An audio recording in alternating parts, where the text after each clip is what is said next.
All right, what is up? Welcome to Sporter Kings. How's everyone's weekend? So what's up, guys? What you do, B?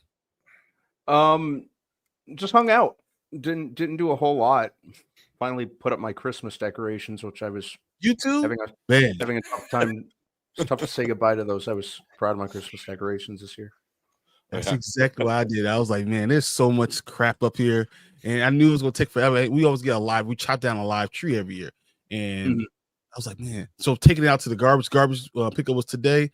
That I didn't realize it was a freaking 8.5-foot tree. So then they tell me like, hey, you have to cut it down into 5 feet segments. So then I had to cut the tree in half, and it was still alive. So it was actually difficult because it was so wet still. If it was dry, I could have just snap that boy in half. But it was actually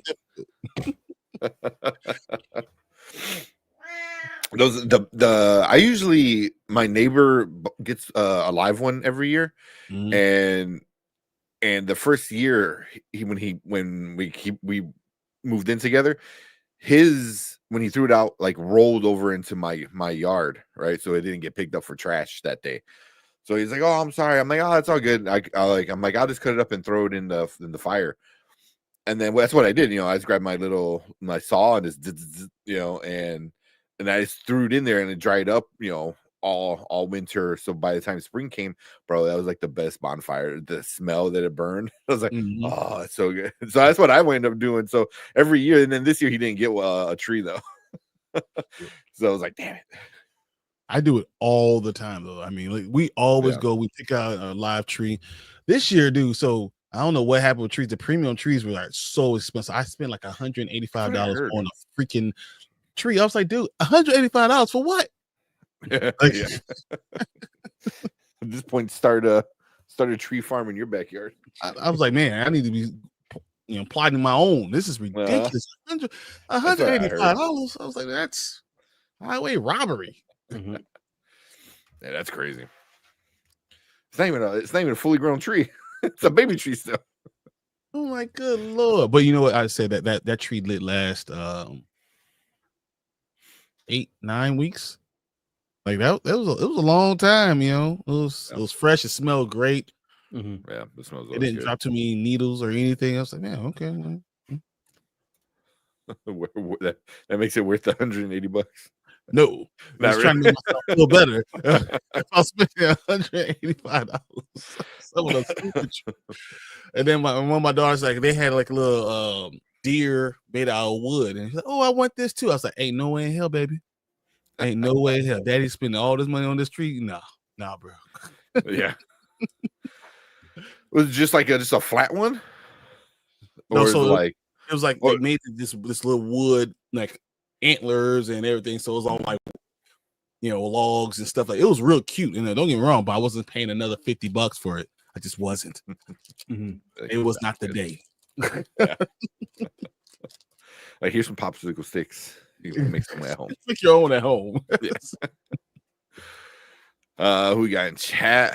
We got Sheed saying what's up. What up, Sheed? Coming in, hanging out. See, we got Collector Movie Man. What is up, man? Hey, Spoiler Kings, how are you guys doing? What trailers will we be showing tonight? Because there was a trailer I really wanted to show last week. What's the first one? Because let us know, and then we'll do that first. Why not? It was a new movie with Robert De Niro where he was playing two different characters in the same movie. Oh, De Niro always puts up a good movie. Yeah, I know the one he's talking about. I don't know. I know. Was it Black Bag? I think. Like there's still so many freaking trailers I have to edit and put out.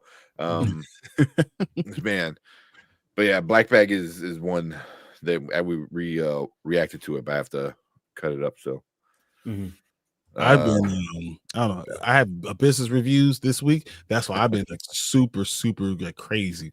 Yeah. Is it the Alto Nights? I don't know. It's something Nights. Yeah, Alto Nights. Okay. Yeah. Just for 180, I could buy the Friends on 4K. the whole collection. So when me and Brandman actually worked at Family Video, there was a time when they were selling. There was a movie sale. So I actually grabbed, I think, How many seasons was it? I think I grabbed like 7 other seasons. It wasn't like 10 or something. Yeah, someone are right about that. I grabbed like 7, so I have all these 7. So I do need to finish whatever it is, the last. So whatever. The last few. Those would be worth some money. Friends is one of those shows that just like is always going to be on TV. My wife is watching it right now upstairs. Yeah, it's just always going to be on TV for, like when we were kids and there was like MASH still on. Like it's going to be like the new generation of like MASH. Yeah, it's instead of the sad song, you get that upbeat. Yeah, like that Seinfeld. I don't. You know what? I think Friends is bigger than Seinfeld, though. I think Friends. Yeah, Friends is definitely bigger than Seinfeld. Yeah. Seinfeld made more money, but is Seinfeld still on TV? Yeah, it comes on what? Was it TBS and Comedy Central? I haven't seen it. Oh yeah, on TBS, really? TBS. I watch TBS. I think Big Bang Theory comes on a lot. Friends comes on sometimes. I haven't seen Seinfeld in I don't know how long. Yeah, I watched it, but I never really like watched it on replay. So yeah, TBS and Netflix. There you go. I've never been a Seinfeld fan. I love Seinfeld. I was like, why am I watching this? What the hell am I watching for?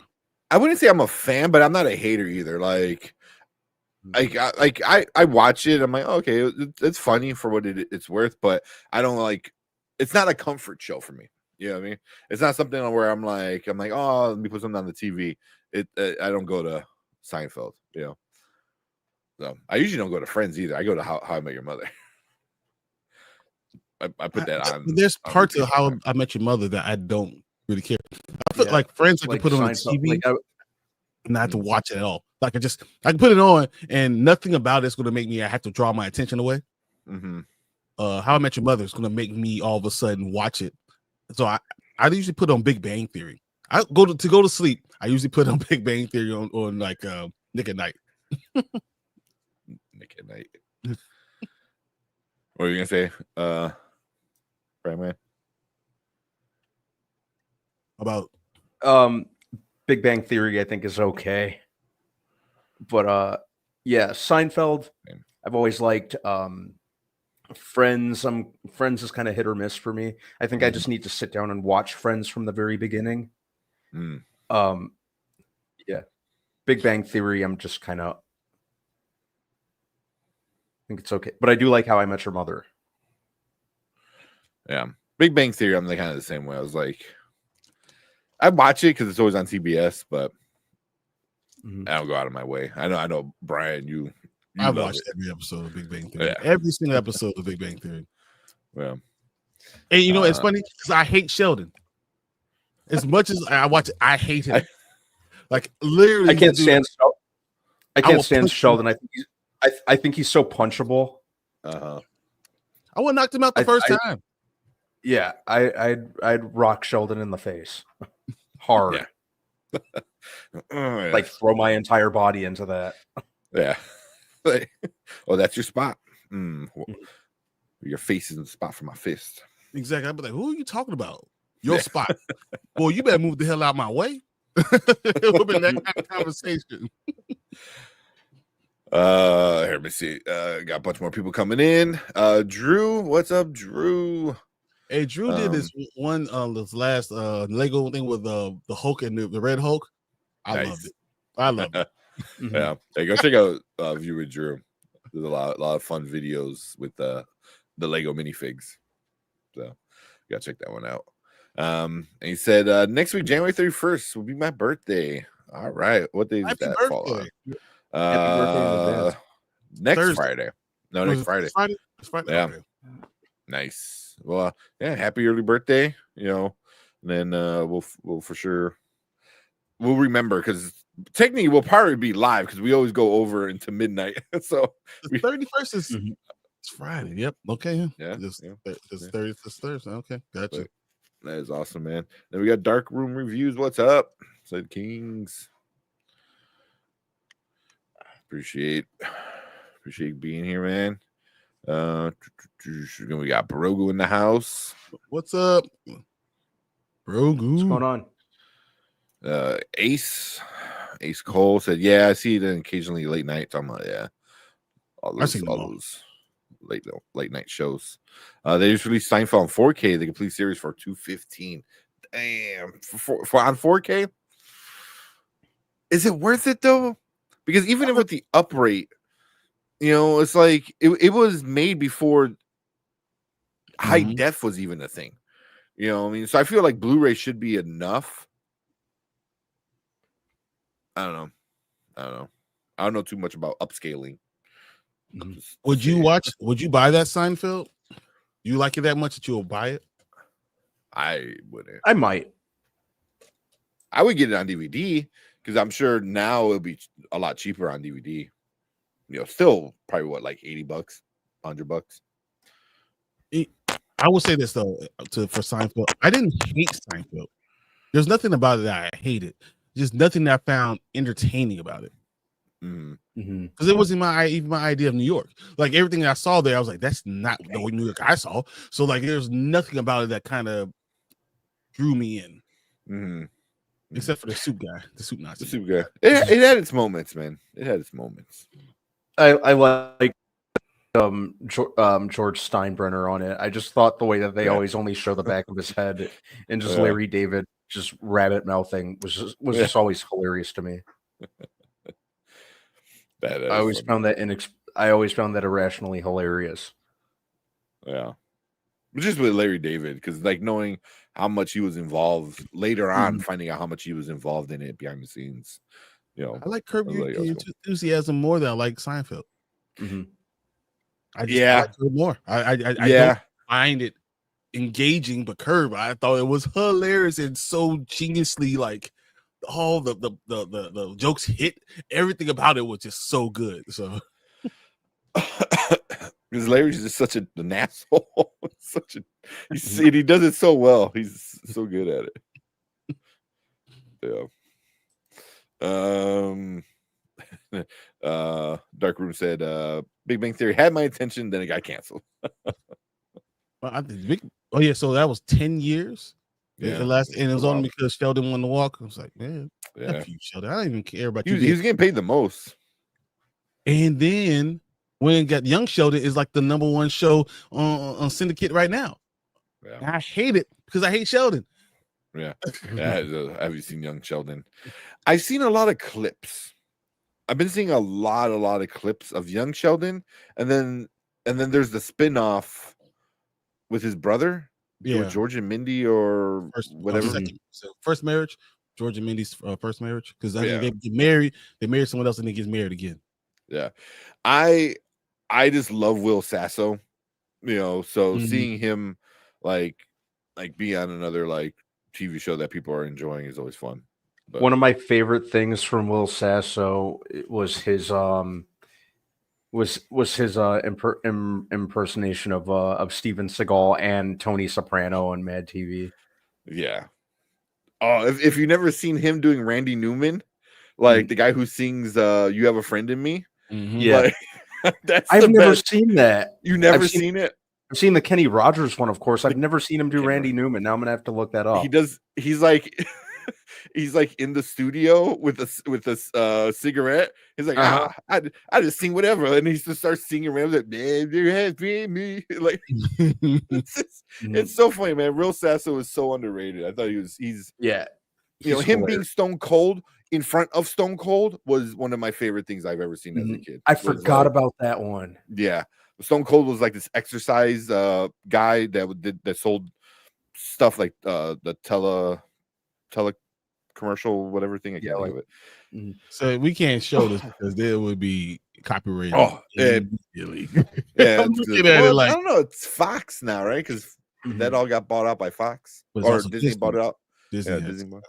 So you might be able to show it if you have a good video of it. It's funny because one, I I appreciate the Randy Newman songs because they're very catchy, but like just Randy Newman's voice, man. It was like, oh man. I see the his one voice. Toy Story. That was every time his voice, man. I always think of the Apocalypse episode on Family Guy when they randomly encounter Randy Newman. That's how I feel like it would be in real life. Yeah. I'm actually watching that right now too. The Randy Newman singing about everything he sees in an Apocalypse episode. That is hilarious. But I feel like they stole that from Will Sasso because that's what Will Sasso did in the Mad TV skit. You know, it's like, and then he always ends it like ba-doop da-doop da-doop. You know, it's like, yeah.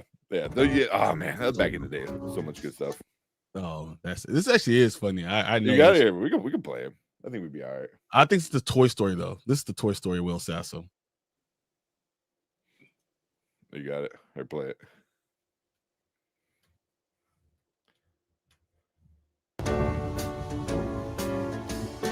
Oh, the song from Toy Story. The song from Toy Story. It's a story about some toys that come to life for a little boy. Blah, blah, blah, blah, blah, yada, yada, toys. It's the song from Toy Story.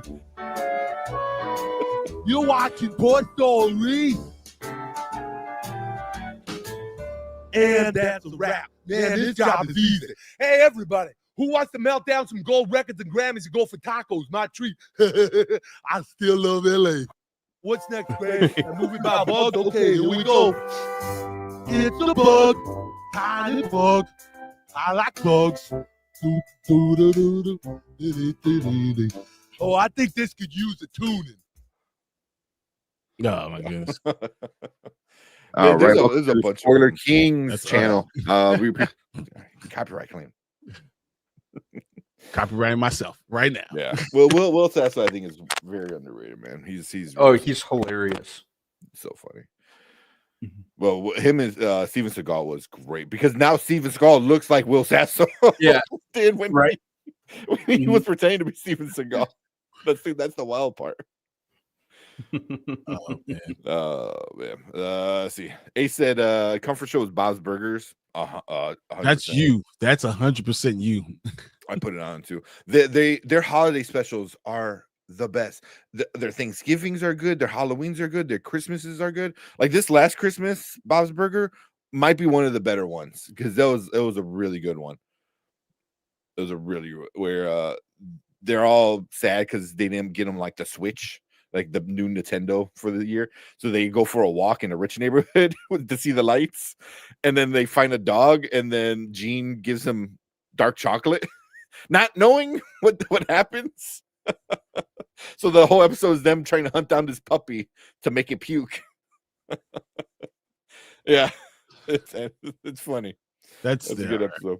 That's a good episode. They saved the puppy. And they saved a little girl's Christmas. Well, and then they kind of ruined it by giving him chocolate, but yeah, Bob's Burgers is up there. And we got B in the house. What's up? What up, B? I know he also likes he's a big fan of Bob's Burgers too. Yeah, you know, is it weird? I mean, I like Bob's Burgers, but I feel like I still like The Simpsons more. You know, for me, it's American Dad nowadays. Really? I hate American Dad. Wow. I love American Dad. I think it's hilarious. I like it more than Family Guy. Family Guy has just gotten too repetitive for me. Especially with the cutaway scenes, and then for me, they're kind of running a lot of jokes into the ground with it. Yeah. But yeah, for me it's American Dad. I fell off of it because I know it came back and went to like TNT or something, and it bounced around to another channel or something like that. So I don't even know where the new episodes are even playing on. It's so on TBS. Weird now, and I just I always liked it. I liked Roger. Roger was a weird character. The fish was a weird character. Yeah. It was a lot of weird stuff, and I enjoyed it. You know, it's just I just never kept up with it. But I enjoyed American Dad. Yeah, I didn't at first, because I think at first it tried too hard to be like Family Guy. Yeah, and then once it started finding its own footing and what it was, and really went with the weird with Roger and the whole family as a whole, I think that's when it got better. But this kind of stopped, and it's not because I didn't like it. It just I just lost track of where it was playing at. Like, is this a rerun, or is this syndication, or was it a new one? I just didn't care. I don't know. Yeah. I don't know why. Yeah. Brandon's saying TBS app. Yeah. I feel like I see it all the damn time on TBS, and it's like, yeah, it's there all the time.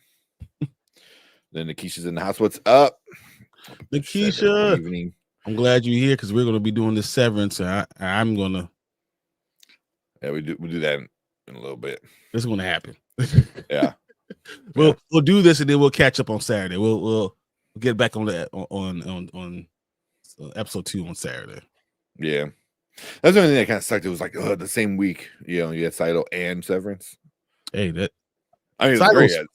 Don't get me wrong. Silo, the talk was fun, and seeing it all and everything, that was a lot of fun. And but I'm excited to be able to talk about Severance right now.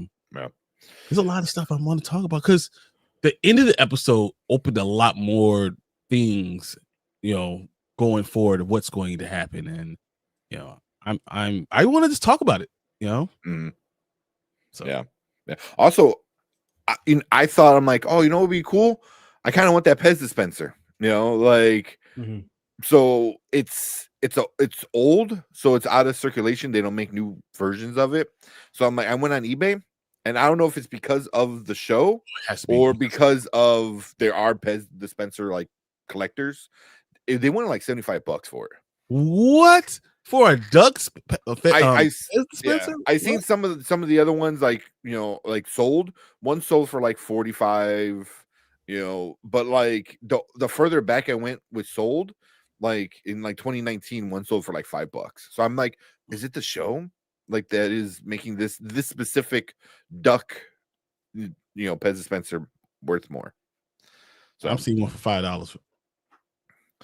Make sure it's the right one, because there's a chicken one and there's a duck one, and I was like, oh yeah, look. I'm like, oh wait, that's not it. It's a yellow rubber duck. It's like a rubber ducky one. So I was on eBay, because a lot of places, like, you just like Googled it and they wanted, it was like sold out, like Etsy and collector guy. It comes, the rubber ducky comes in an egg, and $6 plus a $7 delivery fee. Oh, well, that's not bad. From Canada. There you go. Yeah. So I didn't. It was just like as I was putting the kids to bed, I was on my phone. I'm like, oh, I wouldn't mind having the Pez dispenser on my shelf bed behind me. And then I looked. I'm like, what the fuck? It's like, y'all crazy. So it has to be for the show. I mean, there is no other reason why you have that. Yeah. What we got? B said, I watched Back in Action today and bust out the first season of Squid Games all in one day. Nice. Back in Action was fun. I mean, yeah. It was exactly. Me and B were talking about it on the other side and saying before show, hey, it was exactly what you think it is. Mm-hmm. Yeah. It's cool to see Cameron Diaz after her, like, I don't think she's been in anything for like a decade, because she said she was going to retire from acting. So it's cool to see her in something again. Ironically, I think the last thing that she was in was the Annie remake alongside Jamie Foxx. Well, it said Jamie Foxx was the one who kind of bring her in. Yeah. She did it because Jamie Foxx said, I want to do this. Mm-hmm. Yeah, last movie was Annie. I forgot about Annie. Yeah. Yeah. Well, I saw an article. I didn't get a chance to read it, but it was about her being asked to come back for another Mask movie. So, so I was like, I wanted to click it, and I got busy. It's like, damn. And I just remember right now because of her. So I'm gonna skip around a little bit because you guys talking about Seinfeld and stuff. We were talking about it, so yeah, we're just behind. Actually, the George Mini show I just got caught up on. I have a great have to get Paramount Plus to get back. I'm so far behind. But that's crazy that like a spin-off of a spin-off.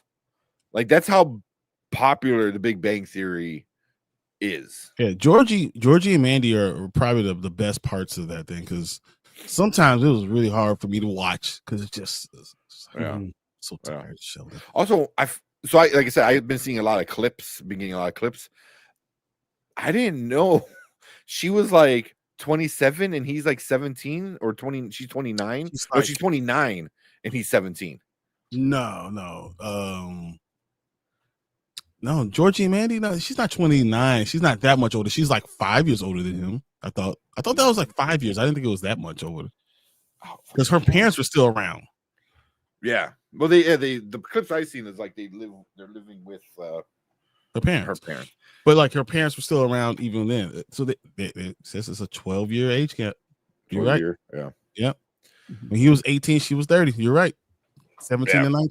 But it was 18 and 30. Wow. Yeah. Wow. Because I saw the clip where like he pretended to be older and she pretended to be younger. Yeah. And they were still like not even the same age. He pretended to be like 22 and she was like pretending to be 26. Yeah. So like, it was a 4-year. Yeah. Okay. I remember that. Yeah. But then finding out like also like Sheldon's parents also have a big age gap.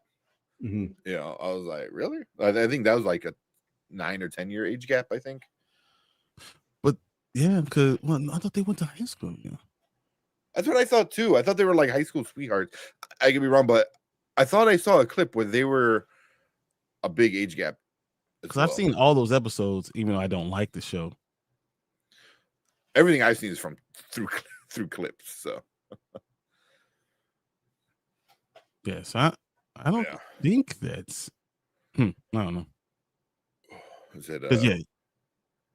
Ever see the Mad TV? Elton John will remake one of the best songs for your dead loved one. I don't think I've seen that one. Let me see that one. Yeah, I see. Yeah, but you said Bob's Burgers, his comfort show. It's so good, man. I love Bob's Burgers. There's a 6-year age gap between Mary and George. Okay, that's not too bad. Yeah, American Dad's got a lot better, and every time Steve sings, it's a great episode. Oh man. Nikisha said, "I'm excited to talk about Severance, even though slow. I still enjoyed back in that world. I love it so much. I didn't think it was slow. It was slow. It was. I mean, I was. But the show is slow. It's a slow thing. It is. It goes, episode. Things don't happen. I mean, the whole episode was really in the office, so it is slow. But then it all of a sudden just hits like the fast forward, and all this crap is coming out of it. It's slow in the office, and it's crazy outside in the world. Mm-hmm. And then when you have episodes, we have both. There's a lot going on. Mm-hmm. But yeah, I mean, it is slow in the office. I mean, it is. Yeah. I don't know.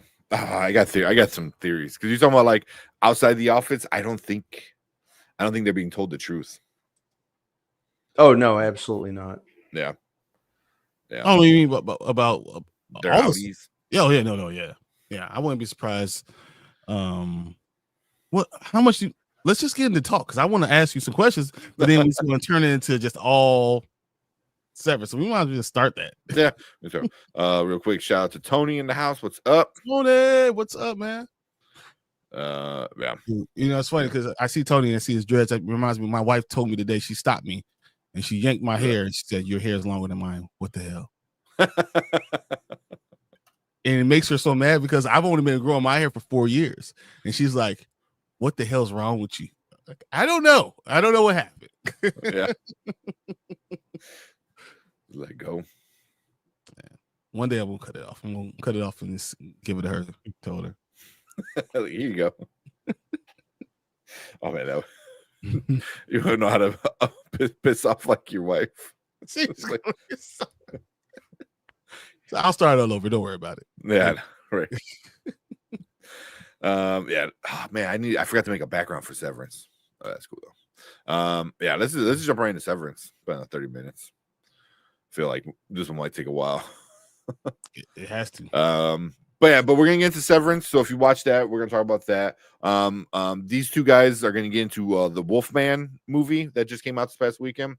And then we're gonna finish things off with Mayfair Witches. If you're watching that show, but there's a reason why it's at the end. Yeah. That's all I'm gonna say. Sorry. Yeah, but let's jump into Severance. Let me get some information real quick. I forget what the episode was called. Wasn't it like a miss something? The name of the episode.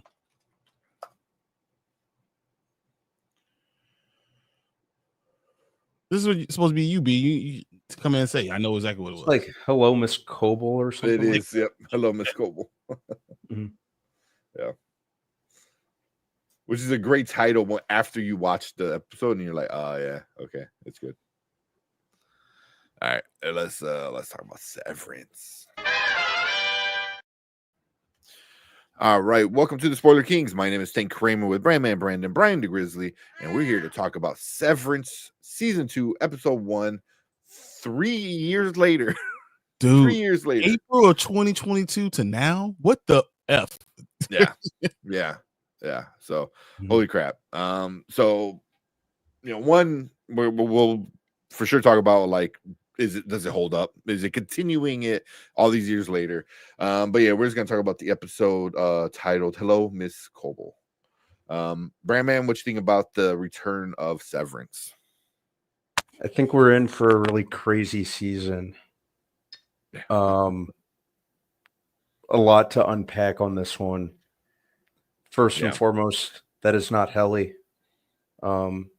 She was acting way too weird. I think that's her outie. Oh, I didn't even think about that. Wow, B. I didn't even consider that shit. Wow. That's a good one. Yeah, she was just acting way too weird and just off. She wasn't angry enough. No, she wasn't what I associate with the character. Okay. Even the way she was kind of talking to Mark, almost like she was kind of meeting him for the first time, and like even kind of flirty with him, dare I say? It seemed. But they had kind of developed a relationship. She kissed him before she even jumped into the elevator. Yeah. Kind of were in that point where they're like, are we? Aren't we? What is it? What's going on? So that's why I thought that she was flirting with him so much. But I never even thought about maybe that's not her. It totally makes sense. Totally makes sense with who she is in the company and stuff like that. Them not allowing her to come back in. They just not even allowing her, like her saying, like, I need to take control of the situation again. So let me in and not my innie. That, bro, that's big. I didn't even think about that.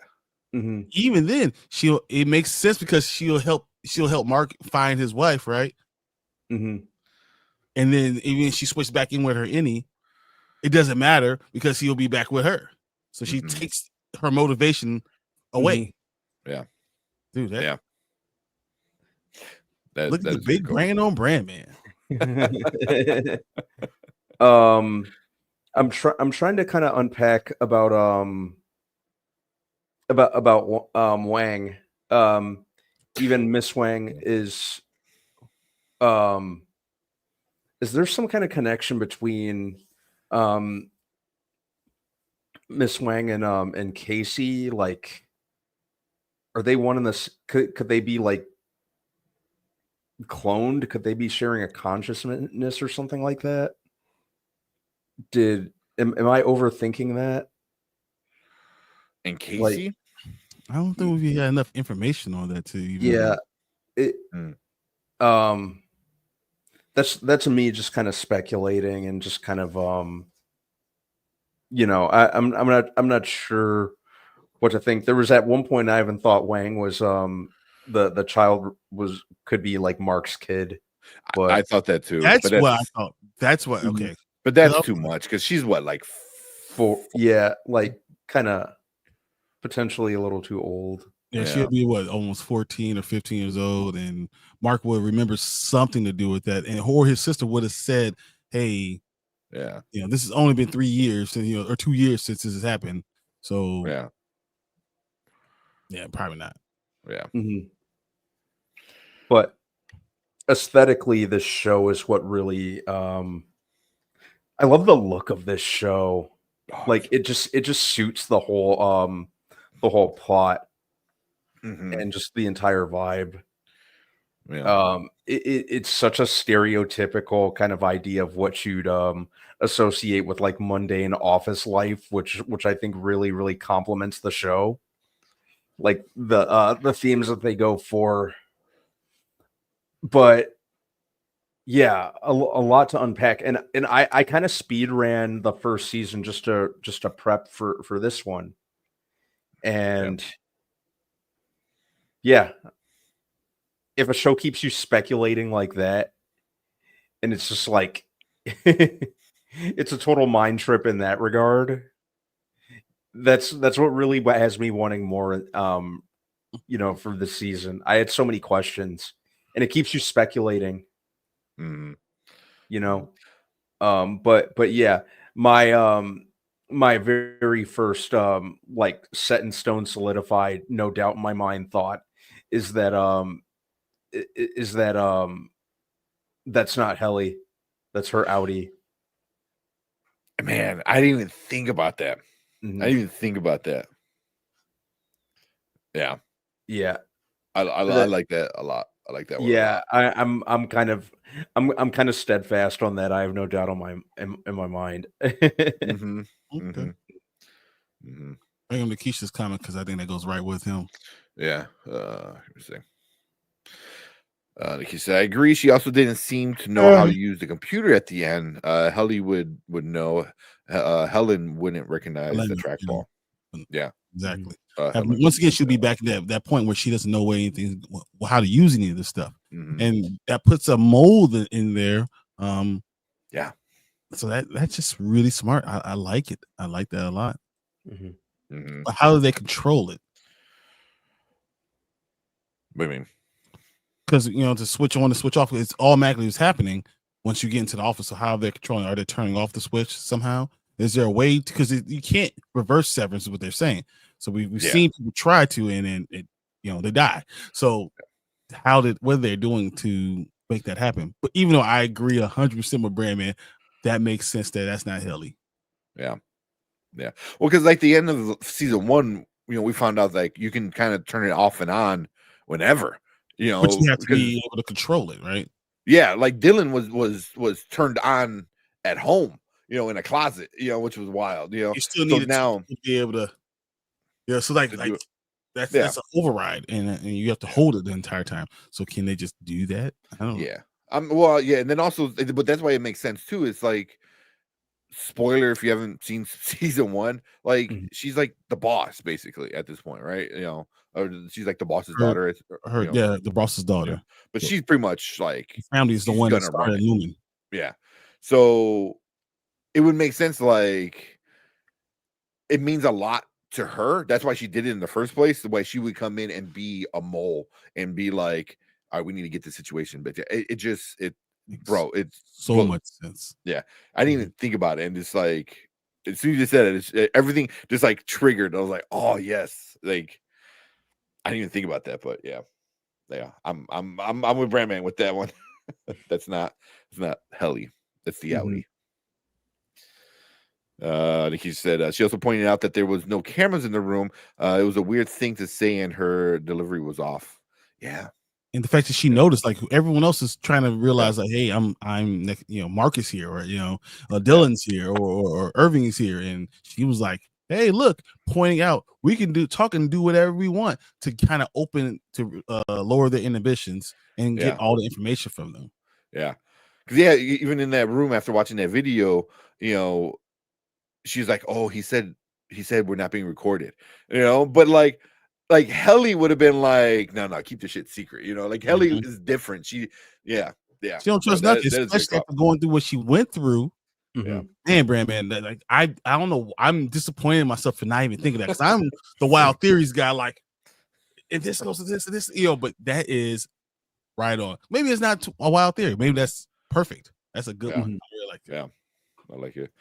I hope we get some alone time with Helena to see her true personality and motivation. Yeah.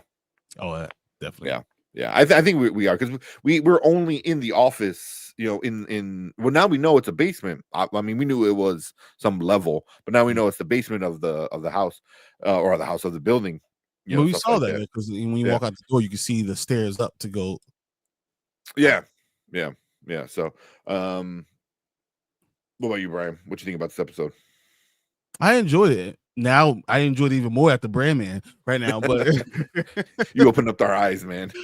Like, it makes sense. I liked how Mark's character, as you say, ran and looking for his wife. Said, hey, where is she? What's going on? And then not seeing, he kept on running and trying to figure out what was going on. I thought that was just ingenious. So looking for Casey, that was awesome. So that was also great. I also really enjoyed Irving and saying, like, I'm just leaving. F everybody. Even if it kills this version of me, I'm leaving. And then how Dylan had to talk him back. That interaction with Dylan, and realizing that Dylan is really the linchpin. We're focusing on Mark because he's the character that we came in with, right? Exactly. But Dylan is really the linchpin. But it's funny because Milchick is also realizing that Dylan's the linchpin because he's the one that stayed behind for everybody, right? And that's why Milchick is working on Dylan. Saying, hey, we could have this family room right here. We can have your family come and visit you, but no one else. Don't tell anybody else because you're the only one in the family. Yeah. Even the way he told him that, because like Dylan's like, so I can see my family, and then Milchick is like, if you take it for face value, then yes. I was like, he literally told you, he goes, if you take the name of the room at face value, then yes. I was like, what? It's literally called the family visitation room. Yeah. So we're gonna go with but it's just like, he literally told Dylan, like the truth, but Dylan's so wrapped up in like, I can see my family, but I laughed so hard when he said that, also, I just love that character of Milchick. Yeah. He's so good at all those line deliveries. He's interesting now, like really watching him. You're like, all right, so what's going on? So you see that on the computer screen, hello, Miss Cabot, and he's like, I've already told you, I need you to get this off my freaking computer. This is the third time I've called you. You can see he's on the edge. Hey, yeah. Yes. I never do it, so I was like, hey, why not? But he's literally on the edge, and you see him like teetering. So what is his character going to be going forward? I don't know. That's another interesting like little thread. What is Irving's motivation going to be going forward? How are the relationships in the office going to affect the Audi's relationships going, overall? And where is Miss Cabell? Yeah. Where is she? So like, I know we're looking for Casey, but where is Miss Cabell? Because she could be interesting like tie-in anyway. So do you buy the reasoning on why she was not there? Like she had some what do you call it? Like a throuple? Like she had some thing with the innie and the outie of Marcus, where she's like she wanted a throuple. I'm like, I'm not buying that. I think it was more than that. It was more than just like wanting to have like a relationship. It was control. I think she was watching him. She was interested into his life. So I think she's the one who told him about, he and Casey, like, you got to get rid of Casey because she's going to really cause a problem. We can grab Mark if we, get rid of her. I think she has a lot of things that are going on, but with the time gap of 5 months, no one knows what the freak is going on. So we don't know where they actually are on the outside. And that's why I was interested to see this episode all being in the office, all being inside, and let's just give information and seeing how they react. They all chose to stay in the office. But he lied to him. He said they all decided not to come back. And then once Marcus pushed it, Mark S started pushing it, like he's like, okay, bye. You know, but that it makes sense now why you do it, because if Helly is your mole, it makes perfect sense then. Why you will let it happen. It kind of has me asking if there's going to be potentially even as soon as like the second or third episode, if there's going to be a flashback to maybe like the what was it, 5 months that they spent on the outside. Maybe showing showing what happened, that how each of them were convinced to return. Perhaps whatever Mark, perhaps he's been planning something or like cooking something up with, is it Rigabi? Devin? Am I thinking of the right character? Rigabi? Oh, her. Yeah. Maybe he's been putting together some kind of plan. But I think I think at some point there's going to have to be some explanation as to what convinced them to return, and I think they're going to have to do that pretty early on in the game. Yeah. I think the next episode will hopefully we get outside, because I want to see Mark like beg to get back in. He's like, I want to get in right now. Just because now he knows kind of his wife is there, or at least he assumes she's his alive. Wife is there. She's alive, kind of thing. So it's like,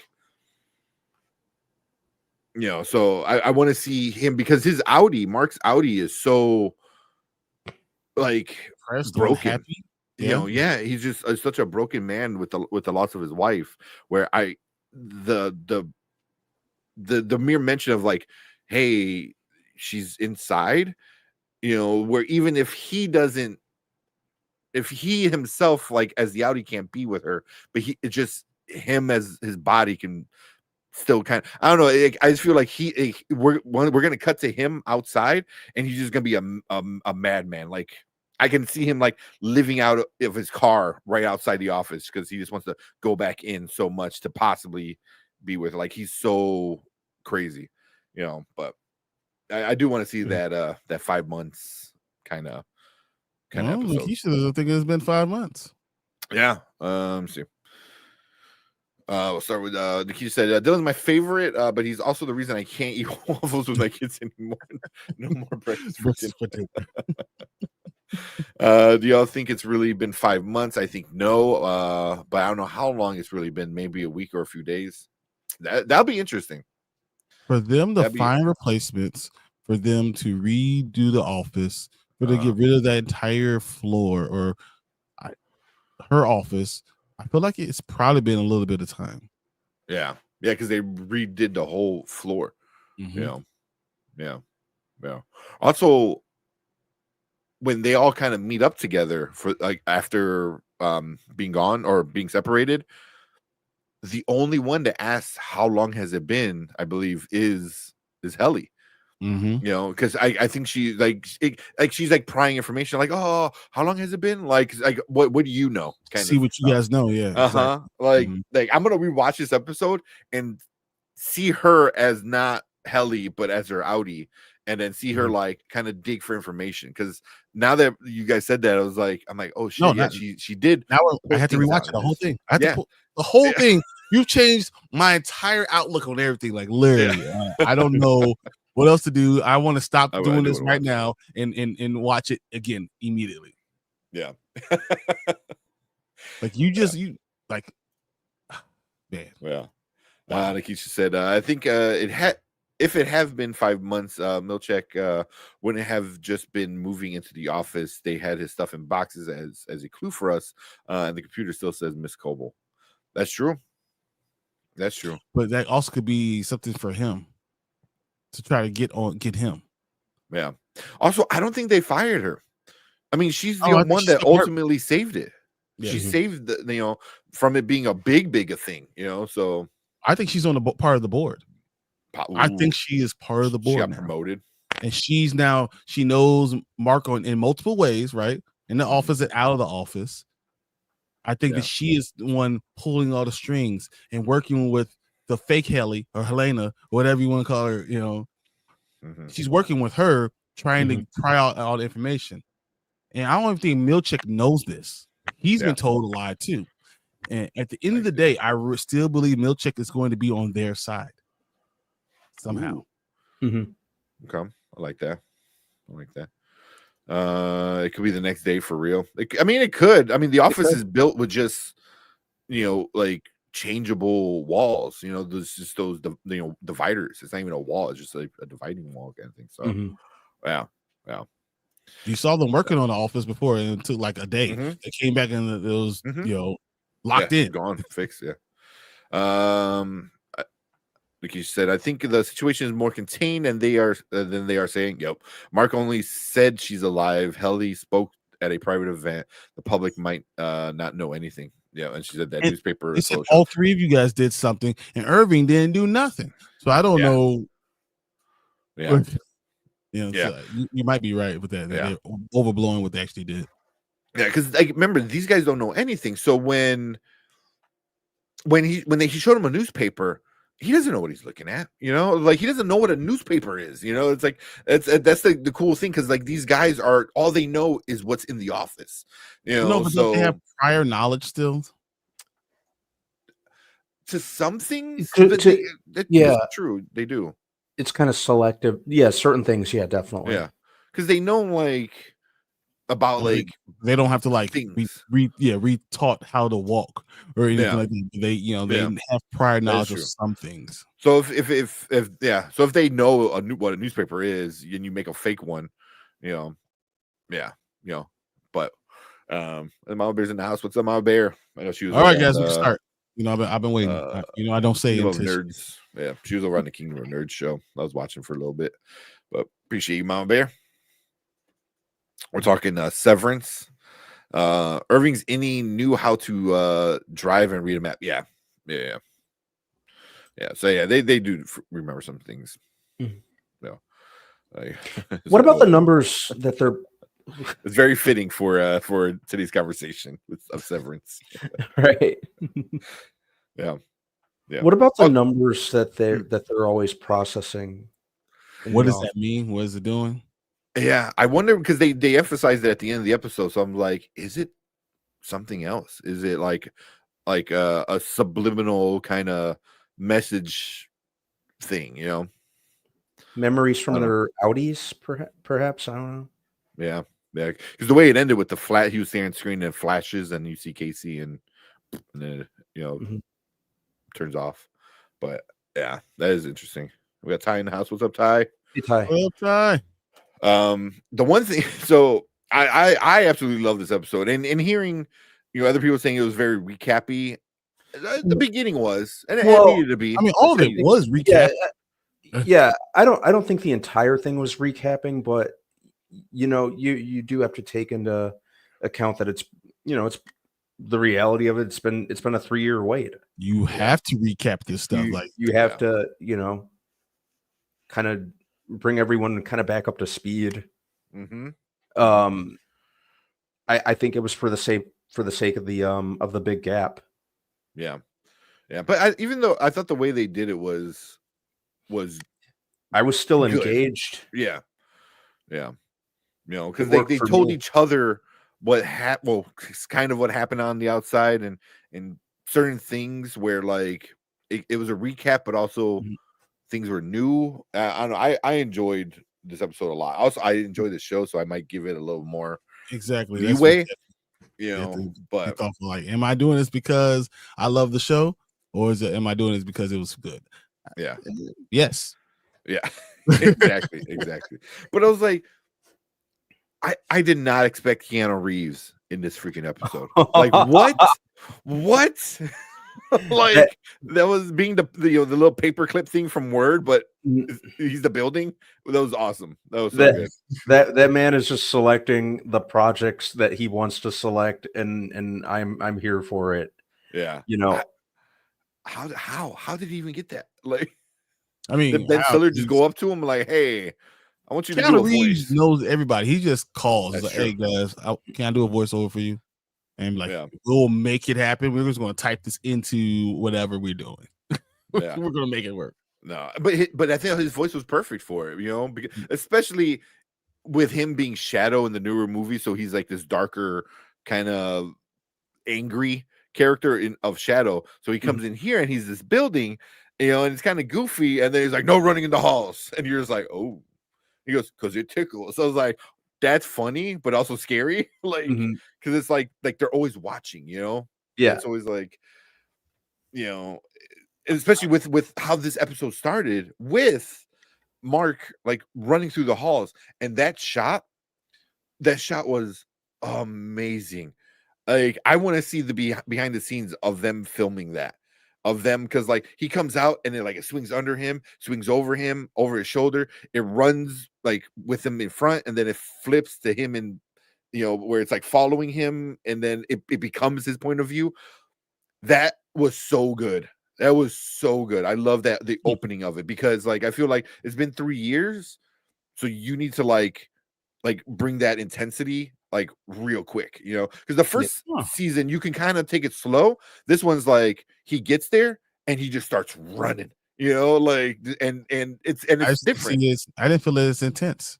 No, I love feel like that shot. It felt more like a maze. Yeah, I think it was telling me it was like it's letting you know that everything you thought you're a rat in the maze, and it's kind of foreshadowing what's really going on behind the scenes. I didn't really think like it was this unbelievable picturesque thing, but it was foreshadowing what's going on in the real world, and they're letting this rat into this maze, and they're controlling from the outside. I thought it was more about control than it was about anything else. Yeah.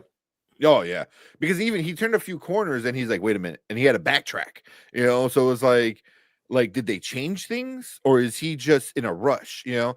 Like in the story it makes sense. Yeah, he's literally in a maze, you know, and he's looking for, you know, the cheese, you know, his you know, dead wife, you know, in the break room.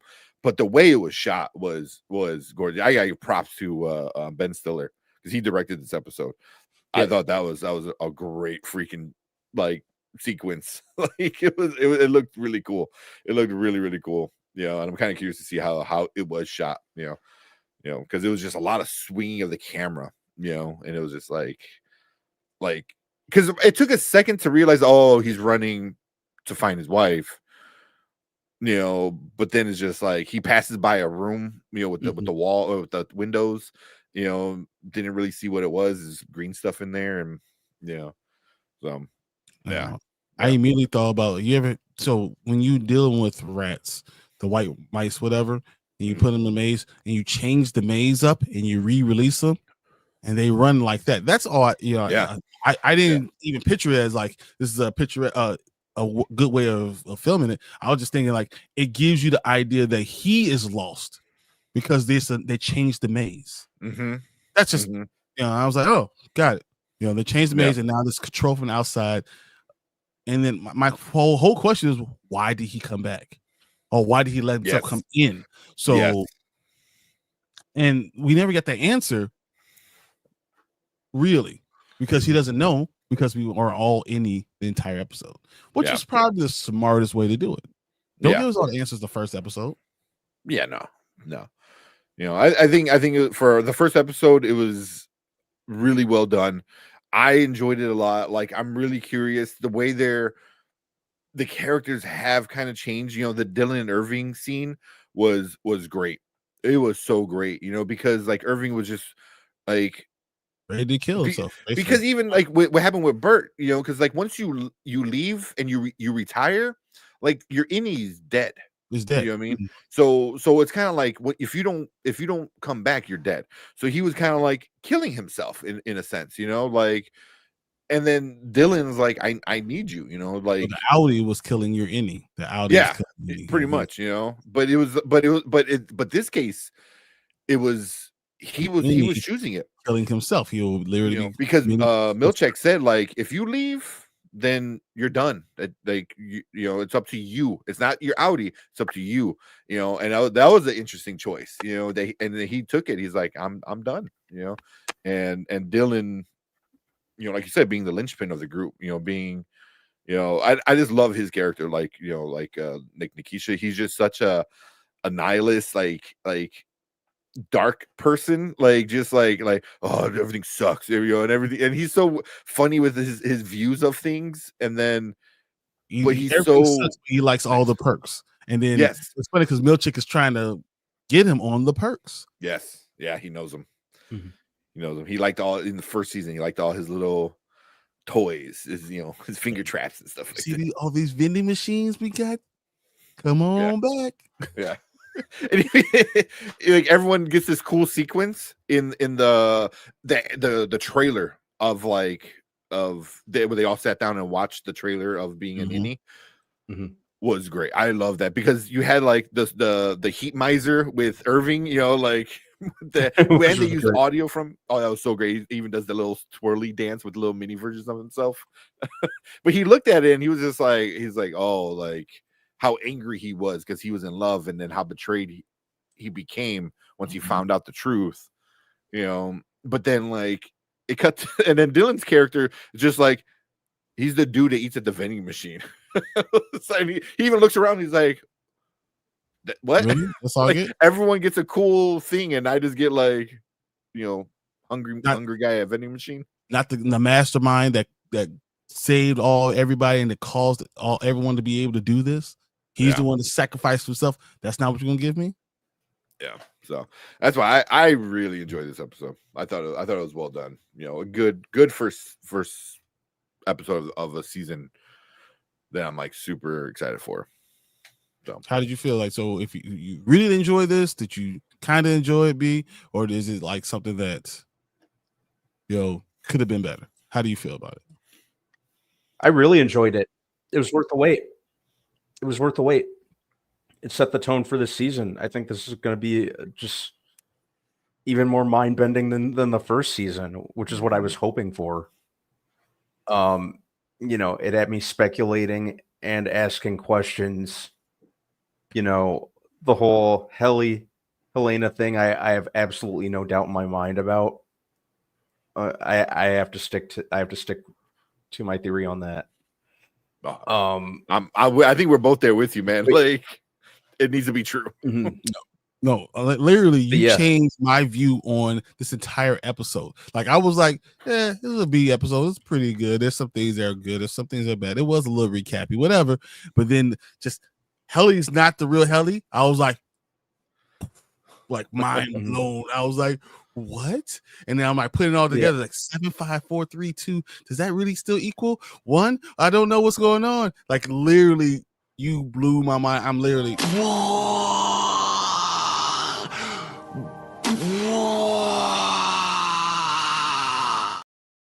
I'm really enjoying this episode that much more because of you. Thank you. I'm actually going to go, before we get off whatever, I'm going to sit here and I'm going to watch it all over again just because of what you just said. Well, I need to watch it with my girlfriend anyway, so I'm not going to ruin anything for her, but I'm going to sit there and definitely watch Helly. Tank's going to be looking at Erica like, did she like it? Did she get it? Did she get it? You don't say it.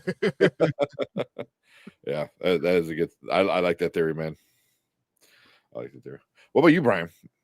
How'd you like it? Where's your level at? So once again, I really watching. I was like, oh, that was good. That's fine. I was literally just like, oh, whatever. This is not the best. It's not the best opening or the worst opening either. But literally, I'm telling you, B, you changed my entire outlook on this episode. I'm going to enjoy it more. I appreciate you so much more because of that. So I want to go back and rewatch it, and I want to say, yeah, that's good because of the nuances. And I said it's a lot of nuances that I saw, but once again, it was all in the office, so it becomes more of a slower type of felt thing. So it's introduction to just one half of the character. That's why I didn't like. I wanted to be reintroduced to both half of the characters. It's like, being introduced to Bruce Wayne and not seeing Batman. Like that's how I was feeling. But maybe I got introduced to more than I thought. So now I'm enjoying it. So yeah, that's how I feel. Yeah. So, and I already said how I felt. So, and then one last thing before we finish this recap, Nikisha said, I missed the title sequence. I hope it's not gone for good. My favorite show title in a long time. The visuals and music are perfect. Yeah, we didn't get that in the opening, this first one. Is there a reason? I just think they wanted to jump right into it. You know what I mean? like but I think it comes back. I think because they chose to be there, so now he could be back in that house. In that mindset, yeah. Like you're back into normalcy, at least some sense of it. Yeah. So yeah, but it is a cool title sequence, opening sequence and stuff like that. But cool. Yeah, so that's our thoughts for Severance episode 1 of the 2nd season. I'm happy, I got a new theory that I'm definitely gonna be watching out for the rest of the season. Thanks to Brandman. So but we want to hear from you guys. Leave a comment, let us know what you guys thought about it. Did you like it? Did you hate it? A lot of people are saying it's a little slow. If that's what you think, cool, but I think we most of us disagree. I mean, Brian, you were kind of I was there. I understood what you were saying. I was enjoying it, but now I'm no, that's pretty great. Yeah. Maybe our us being hyped on it got everyone else more hyped on it. But yeah, leave a comment, let us know, hit that like button, hit that subscribe button. It lets YouTube know that you like us talking about these different TV shows and movies. And make sure you come and check us out, because we're gonna be talking about Severance every Saturday night live, so you guys can watch it Friday, come and check us out, hang out with us, and we can talk only about Severance on Saturday nights. But we appreciate everyone coming in, hanging out with us, and we will see you guys on Saturday with the next Severance episode. Later.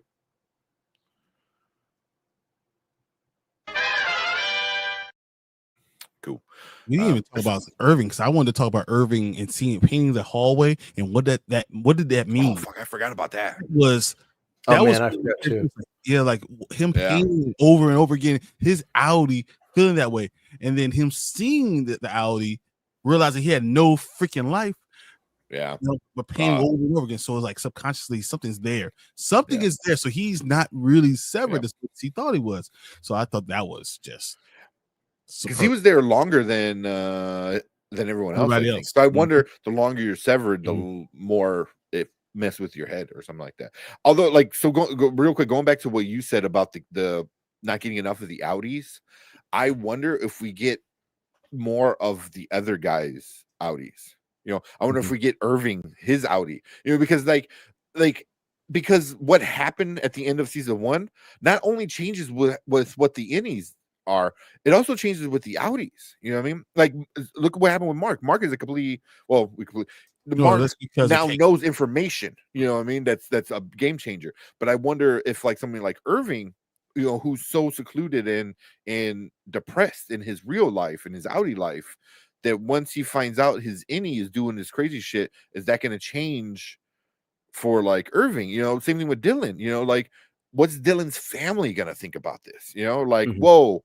You're bringing this crazy shit into the house with kids. Is the wife happy? Is the wife concerned? How are the kids feeling about this? Like I have 2 daddies. They're bipolar kind of thing. It's like, so each one of them live this different life. And I'm curious to see. Even Helena, Helly. It's like with who she is, and we found out who she was. Like, I wonder if we get more of their Audis besides just Mark, or the 5 months took because she got unsevered. Oof, they pulled it out. Hang on, guys. I'll be back. Use the bathroom. Cool. Yeah. Real quick, I'm looking at some of these things on Rotten Tomatoes. So Rotten Tomatoes, the audience, just for the first episode, the audience gave it an 80, right? Which is okay, whatever. The critics gave it a 96, which is damn, it's super high. But some of these quote bad reviews for the audience, like this one says episode 1 is weak. Milchek says that the 3 characters don't want to return, and then they return the next day. Like, no motivation into the return of 3 or 4 characters. It feels forced and unexplained. Hope it will get better next time. It was like, going to explain what's going on. Exactly. It was like, he's lying, and then exactly. It's like, he's lying. Obviously he's lying. Why is he lying? I don't know. It was like, are people just that, like, I don't say not like, but just whatever they're told, they just kind of like watch TV and it's like, this is what it is. It's like, you don't think outside of it's a mystery. LOL. Yes. So you're saying it's a mystery, right? Nikisha there's this other comment I saw, which I thought was kind of this one. She goes, "I've been waiting so long for season 2, and now I'm totally disappointed. Episode 1 was lame. Really, a young girl as a supervisor? Is Severance going to be some mystery box crap?" That's what it is from season 1. Yeah, but it's because they don't want tropes to be put in there. So I understand why what they're saying. I just don't agree. I think it's but that's not a trope. It's like this young girl who also like you're enjoying the movies, the show that much that's what is going on. But you got to understand that I understand why they're saying. I think people look at it and they're like, "Oh, okay, what? There's a young girl here. That's they're stupid." taking it at face value instead. It's like it's gonna be more to this. And I guarantee by the end of the season, there's gonna be a reason why she's 14. Because why else? Because that means a parent would have to say okay with putting her in. Unless, like Brandman said, it's some kind of clone. Like they're doing something else. Like what is Lumen doing more than like it's the evil company? Miss Casey, you said clone, but a clone of Miss Casey, because they took her back to the basement. They took her. She went back down below. So what are they trying to do? Trying to find the best connection. But she was also. You also saw the connection between her and Milchek, and how he was like, just whatever, get the fuck away. Like he was done with her. So it's a lot of stuff going on. So but the whole thing is mystery. But be fair. When you have to wait that long for an episode, you want a lot. I mean, waiting for 3 years is a lot. So when you wait 3 years and all of a sudden you get, something you weren't ready for, you want more. People are going to be upset. Yeah. So, but you can't expect the start of a new season, even though it's 3 years later. You can't expect like, hey, we're gonna give you everything you want in one episode. Like that defeats the purpose of what a season exactly is. What people are going to say. I know that's what people want, but it's like you have to watch the entire 10 episodes, or it's gonna be what 10 or 8 or whatever. Like you have to watch the whole season, and then I think like these things people are complaining about is like.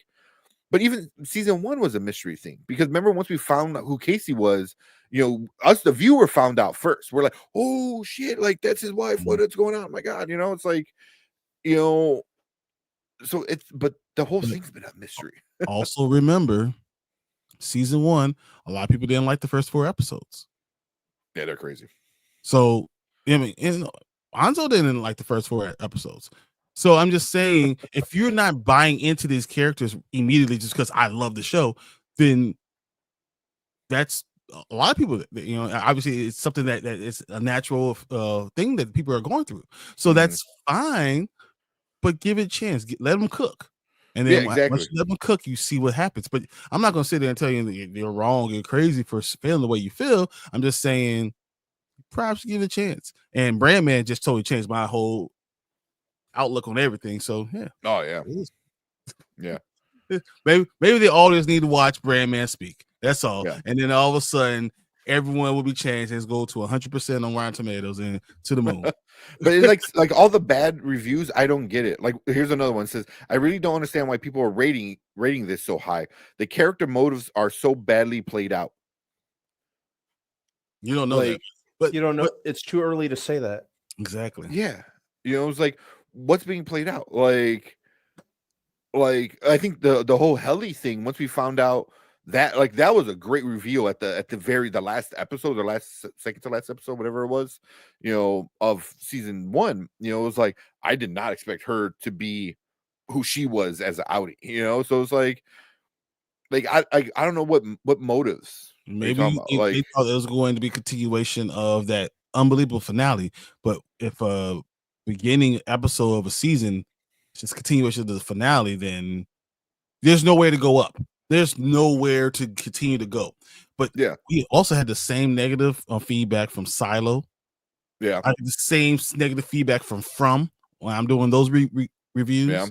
So everyone wants all this stuff, and I think sometimes people just want to complain. Yeah, that too. That is 100%. So 100%. Yeah, it's a little bit of all of it. Yeah. I mean, it is a continuation, but it's also like you can't like, I don't know, man. It's storytelling. You know what I mean? Like you learn this in like even in like early on film class or something like that. You know what I mean? Even in essay writing, you know, like you don't start off, you know, the introduction to an essay with like, and everyone's dead. Let me like like no, it's like you have to like build up to things. You know, it's like Memento did. well, Memento. but that was, I think, a little different though. It went backwards. Yeah, I mean, there is that version of storytelling, Hmm. you know, but even then, people don't like it because then people have to think. Yeah, and I think that's what it is. Like it's a mystery, like Nikisha was saying, and people don't want mysteries; they want to be told what things are, you know. And have it all spelled out. Yeah. I don't mind having things just spelled out for me and like, boom, this is what it is. Cool. But I like to like think about like stuff and have theories about stuff too, you know. Like me and Brian watched the same episode as Brandman, and Brandman's like, oh yeah, no, I saw it and she's not her. I was like what? You know, so yeah, you know, I don't know. We'll see it, but yeah, some of the negative stuff. I mean, if you don't like it, I get you don't like it, but that means you just don't like mystery kind of stuff, you know. And it's and I don't feel like the show is like, aha, you thought it was this, I got you. It was just like more of like, we didn't give you enough information on purpose, you know. So now this big reveal is big, you know. So yeah, some shows need that, you know. It all depends on what you're going for. This show, you know, look at the subject matter. It has to have a sense of mystery. It can't just do like a huge dump of everything that's going on. The show's all about build up, which I enjoy. I like this show because I like speculating and guessing and then seeing how it all turns out and if I'm right or wrong near the conclusion of the season. Yeah. That's how I like. That's my biggest draw. Yeah, with this show. I agree. It has me waiting to see what happens next. That's why I liked the first season of Lost. You know what I mean? You're introduced all these like crazy things, you know. But the problem with Lost was that you should be watching from. I know I need to, man. Yeah, I gotta get back on from. Yeah. Like the problem with Lost though, it never found anything. Like it never answered any question really, you know. And at the end, you were like from. Yeah, they just kind of kept going without knowing how to properly without a proper payoff. They didn't know how to stick the landing. Is that coming from you, Mr. Andor?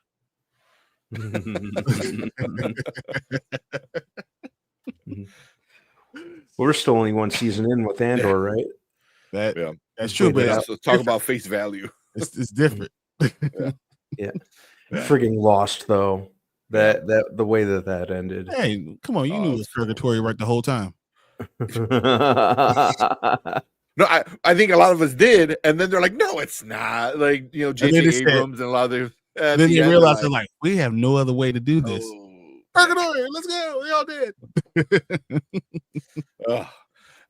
Before I get into more of the Severance stuff, Ty said, just finished watching Den of Thieves, the first one.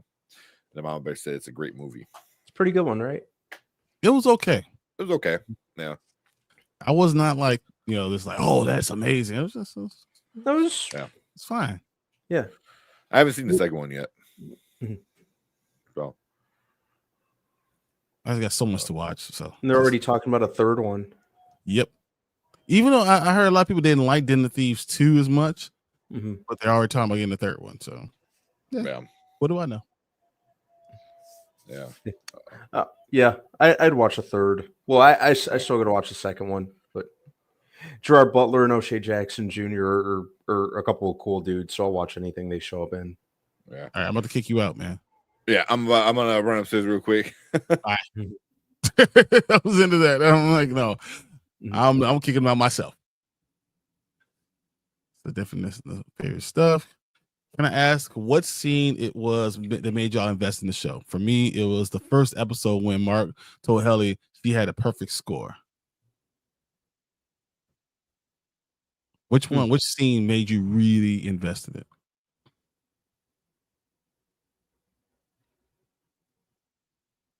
It's a good question. Probably when I think it was either the second or third episode of the first season when Helly was trying to escape and Mark was chasing her. She wrote the note for herself. I liked that. I think the number one, like I was just on the fence until Helly tried to kill herself. And then when I saw that, it just added so many more layers. I was like, holy crap. Just, you know, that really got me interested. Yep.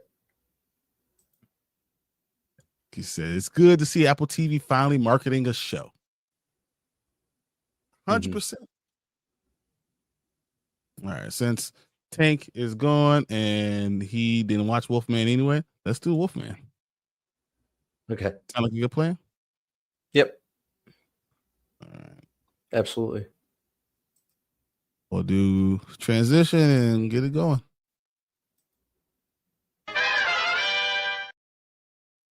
Hey, welcome to Spoiler Kings. I'm Brian the Grizzly here with Brandman Brandon, and we're going to talk about the Wolfman 2025 film that we just watched this past weekend. We're going to talk about the good things, the bad parts, and we're going to rate it overall. We've seen what everyone else is talking about, and let's see if this $25 million budget film actually holds water.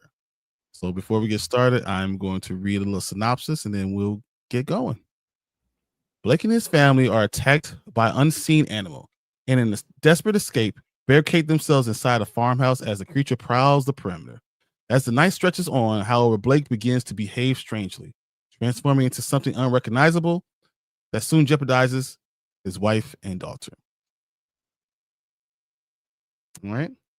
So first things first, Brandman, tell me what you thought. What was your initial thoughts of this movie? Well, I think... Well, I really liked the sound design in the movie, and I liked the visuals, especially when you see the Wolfman's POV and how he kind of perceives things. That was cool. You know, I kind of like the kind of like slow, like kind of transformation in that regard, and you see it become more and more enhanced when the transformation's complete. I also thought it was pretty well acted. I thought Christopher Abbott did a really good job. You know, I thought, you know, he was the star of the show, really. I liked that, you know, it kind of gave you that atmospheric vibe from like a visual standpoint, like just kind of that sense of it was very grim and kind of like I said, atmospheric is probably the best description that I can think of. So I thought it was very competent from a technical standpoint, and the actors understood what needed to be done. You know, Lee Winnell, who did Invisible Man, did this and kind of had a little bit of a similar aesthetic vibe. Okay. Overall, I thought this was a little underwhelming. I felt like it was like just overall, my feeling, it was creepy but not scary. Yeah, and it was meant to be both. And you know, that's just my overall thought process. They have a lot of themes that they try to do, and I don't know if they literally hit on all of them, or they only hit on maybe half. And you know, as we agree.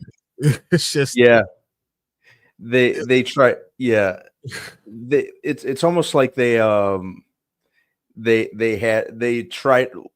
tried to you know, kind of go for a theme of a strained father-son relationship, which was very weird. It was weird, and it. Go ahead. I'm sorry. I don't want to get too into the negative because I have like a list of like 5 negatives, but yeah, it was just a very strange thing. Like they just inconsistent themes. Yeah, and if that's a theme they wanted to run with, they could have done it better. Oh, my father yelled at me because I wandered off in the woods while we were hunting, and he understandably got upset with me because I did something dangerous, and that's the full extent that they did it. I'm like, oh, okay. Were there any good parts of this show, a movie that you enjoyed?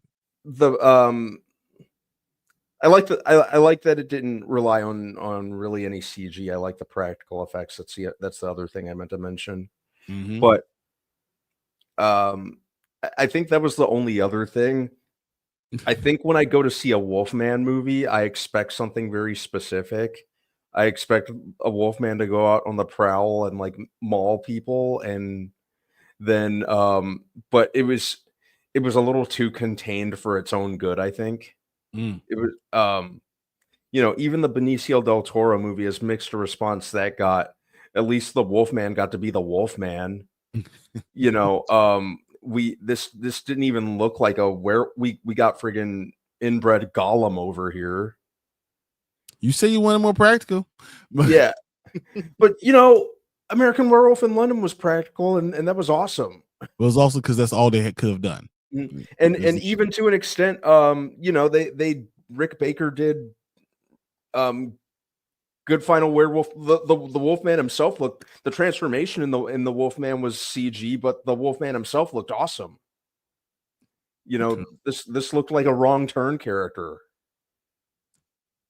Yeah, no, I'm kind of agreeing. So my good parts is I thought it was a fresh way to kind of like look at this movie. Like Wolfman is something like it's MonsterVerse. You know the story over and over again. You've heard, we all know about werewolves. We all know like Howl at the full moon, and we just know about how it goes. So that it was a different type of looking from a different point of view. So I thought that was a good thought. I thought that they did a good job acting, like individually in a box. They did a good job acting. The score was good. They really try to get you once again a creepy feeling movie. So I felt like a lot of those sounds and everything was superb. And you said it was put together well. The movie was put together. You understood how it was going in. But that's kind of where my goods end. So with that being said, Brandman, can you tell me the bads you feel up from this movie? Just to kind of branch off what I said a couple of minutes ago, it didn't go quite big enough. There's more you should do with a werewolf movie or a Wolfman movie, and it just didn't do enough. I like smaller contained stories, but I just didn't have as much fun as I had hoped I would out of a werewolf movie.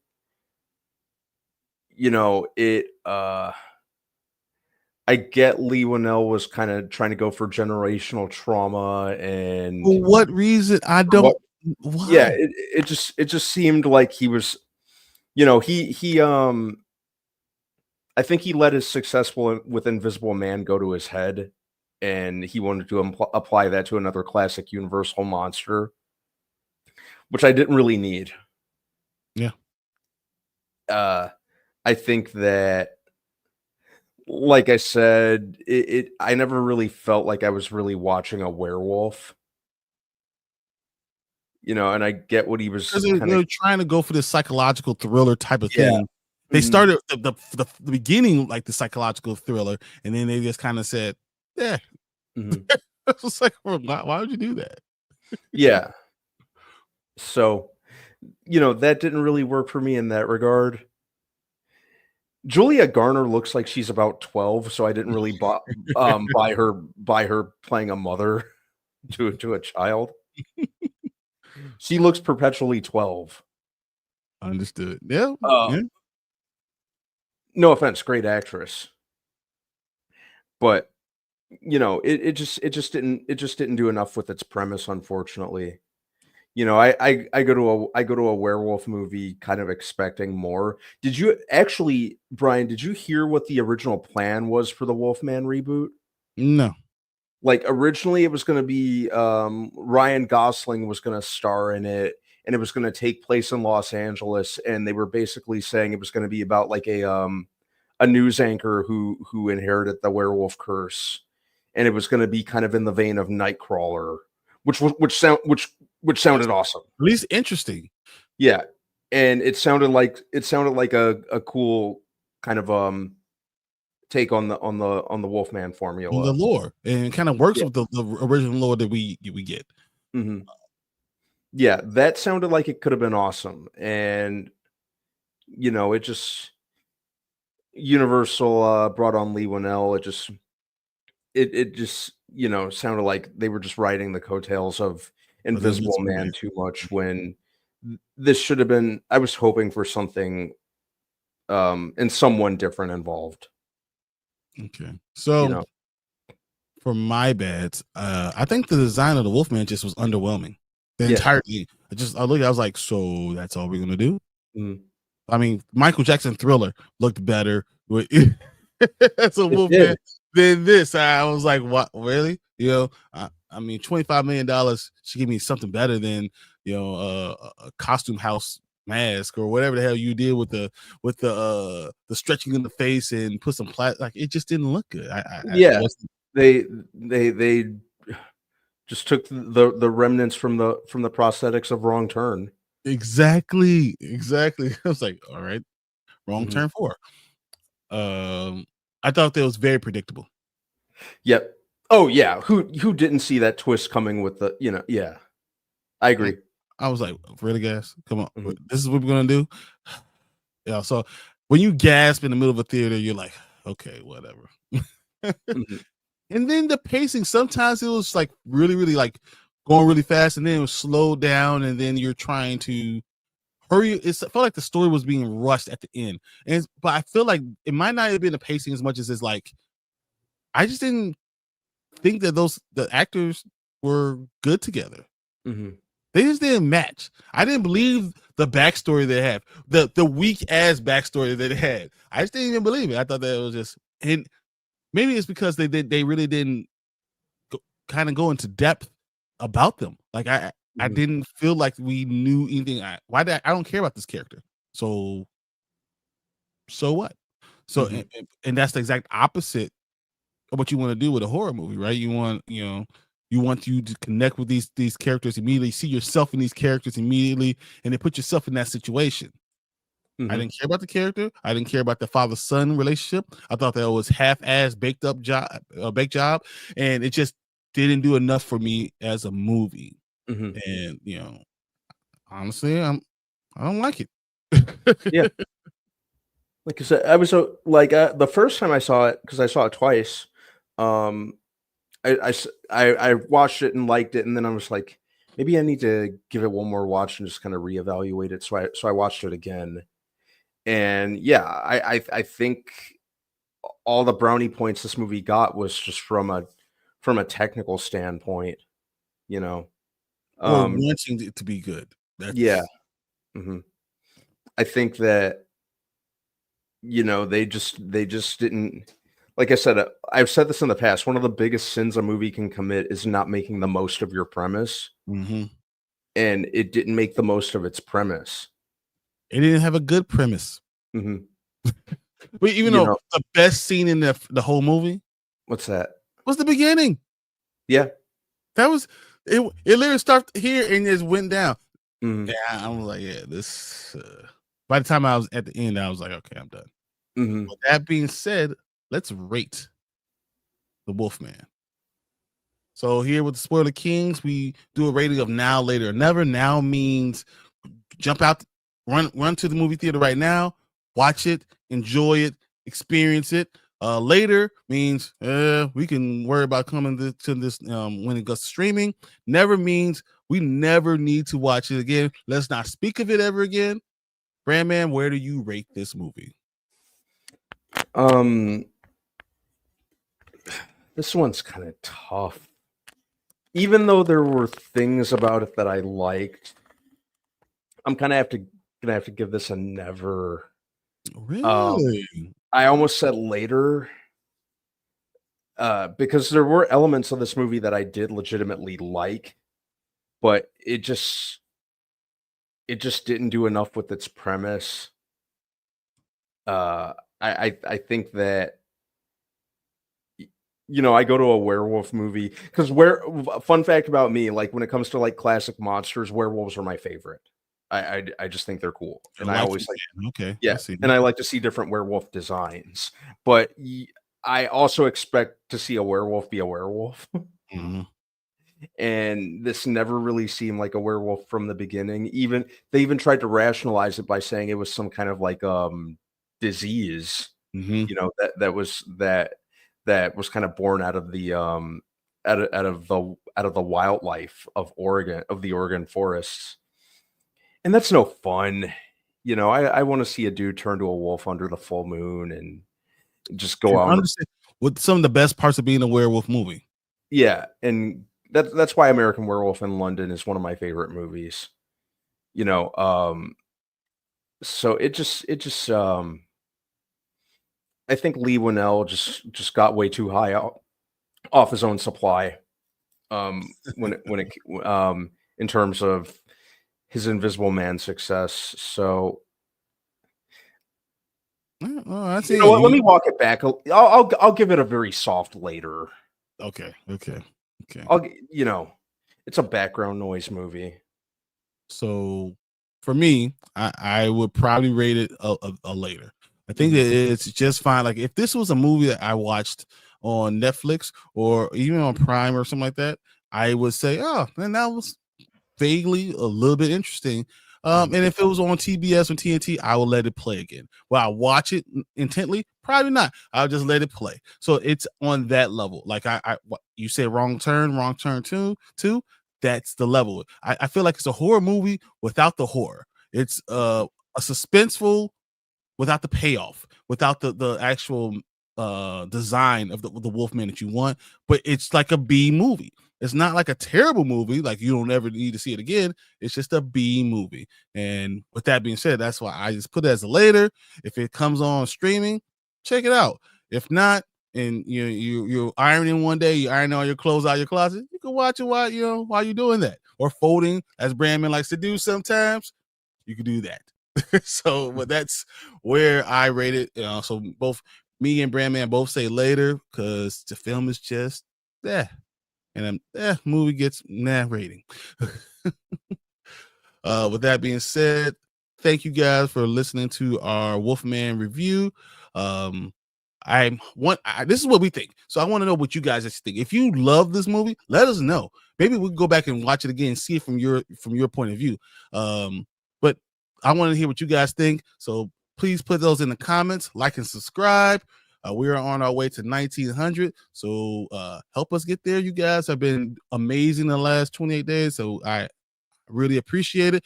Thank you guys. And we're going to have to see you guys on the next one. Thanks. See you guys. And just like the Wolfman, Tank reappears. Nice. I was like, oh, I hope they do the Wolfman because I didn't see it. So with just you two, so nice. I was like, we just do this. He's going.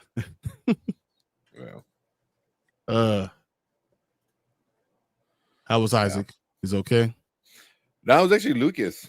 Really? Yeah, my oldest son, he's like 2 and some months. 2 and a lot of months. No, well, 4. 4. Yeah, 2 and 4 months. He usually sleeps pretty well. Every so often, he'll wake up and he wants me. He don't want mama. He wants Dada. So he just wants me to like pretty much hold him, and he just like falls asleep on my shoulder. So that's good. It's just every once in a while. Yeah. So the other one's knocked out. The other one's knocked out. He's milk wasted. That's what he is. He's milk wasted. Yeah. Yeah. We put him in I don't know, for any parents to use like sleep sacks. It's like just literally it's a little sack that you zip up and it keeps their arms and legs confined, so that they don't wake themselves up with their wild arms. But the one we started using recently is it's a big puffy like thing. I don't know if you ever used it, Brian, where it's just like a big puff, and it's just like their arms and their legs are like individual, but it's so puffy they can't really move. You know, so it's they're walking around like a starfish. Like his arms are out like this, and his legs are kind of just right at the bottom, and it's so puffy and big that he can't like bend his elbows or his knees. You know, and it, you know, it prevents him also from rolling over, which is a big one because his arms are out like that, so he can't just roll over. So I think he likes it because, yeah, when you tell people like you have to like hold like their legs down a little bit, you know, hold their arms down a little bit because they don't know they can control them, so they sit there and they're just like ha ha, and then they wake themselves up, and it's the funniest thing in the world. But scratching. Oh man, on the face, and you all of a sudden you see scratches all over. I had to always like bundle them up, like in a tight one. Anytime we put them in like a sack or anything like that, they would literally end up putting their hands here and unzip, and then I wake up in the morning and they're until halfway unzipped. I'm like, how? Look, freaking escape artist. Like, it doesn't make any sense. So we use the ones where it's zip, but like there's like a little like little slots for their arms. So like you put them up so they're like this sleeping with these little nubs moving around, and it was really tight on their like chest so they can't really get it. They would probably hit themselves. I mean, yeah, that he does because he'll chew on it because you can see like on his sleep sack one hand, I think is his right hand, like it's just all yellow from him. He just sits there all night, just gnaws on it. So yeah, sorry, kid talk for the non kids. No, you're good. Like, but oh man, go ahead. I just like keep thinking about like the Severance, like that John Turturro, you know, Irving. He's such a great actor, man, and everything he's in. Oh, he's so awesome, man. You know, the first thing I ever seen him in was Big Lebowski, and he was Jesus. You know, it was like to see him like that character, like, hey, you don't fuck with Jesus, to like Irving is just insane. It's so wild, you know. But you know, from Transformers, the Batman, you know, like the dude is I think an underrated actor. He's good. I think about him in the Adam Sandler ones. yeah. Super underrated, man. Oh man, I forgot that's supposed to come out. So, but I was gonna say I was taking it a different way, but whatever. What happened? No, I was gonna say no. I was gonna take that a different way. You know, I want to get chocolate.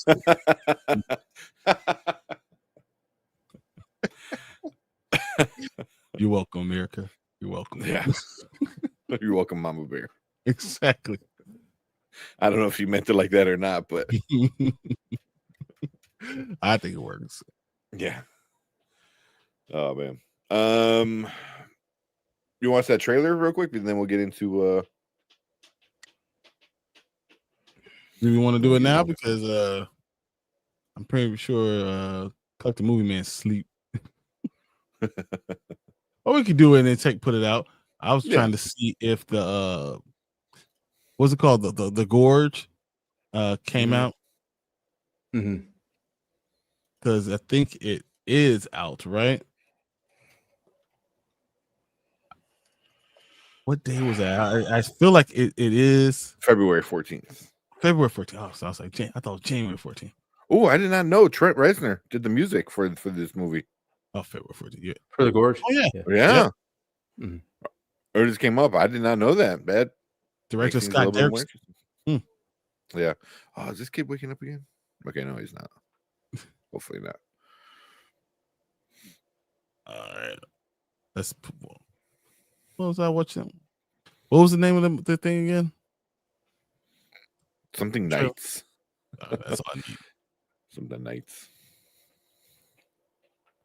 All right. We'll have. I had it up earlier, so that's fast. Did you guys use your tickets for Captain America? I never had a problem getting tickets. I still Wait. know where I want to be because Did I get tickets? Yeah, did you get any? Or No, reserve? I better do that. I might be in Dallas by then, though. Yeah, I forgot about that. Mhm. Well, I was thinking about going out of town next month just for a weekend. I'm not sure where. Just want to go Just get out. somewhere. Yeah, for a couple of days. Yeah, think get away from on- all this. Don't tell weather. anybody. I think I'm gonna take my wife to like San Francisco for her birthday. Cool. Because I always wanted to see the sequoia trees. I always tell her I've never been to California. Obviously, I'm not going to Southern California because that probably not be the best idea. But Yeah. Yeah, right now. Yeah. All right, we got it up. Let's do it whenever. But also know this is a Warner Brothers. Is it? Yeah. It's first thing you see is the big WB. The big WB, I see it. Mhm. Freaking Warner Brothers. That's all right. Toronto is lovely this time of year. So I love That's going. no one ever.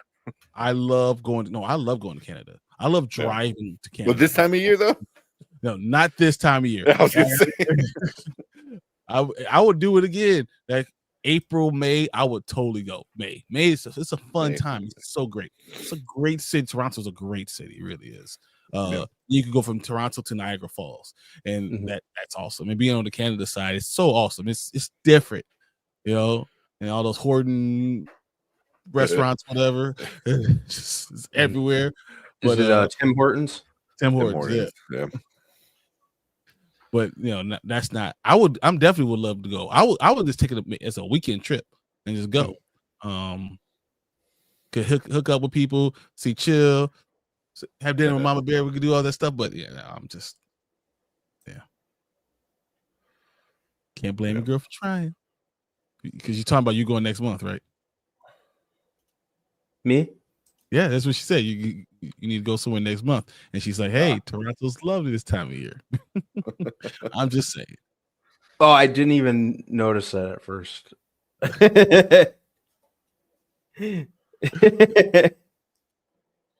That's why I'm here, guys, to spell it out for you.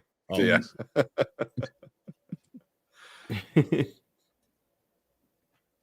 Oh man.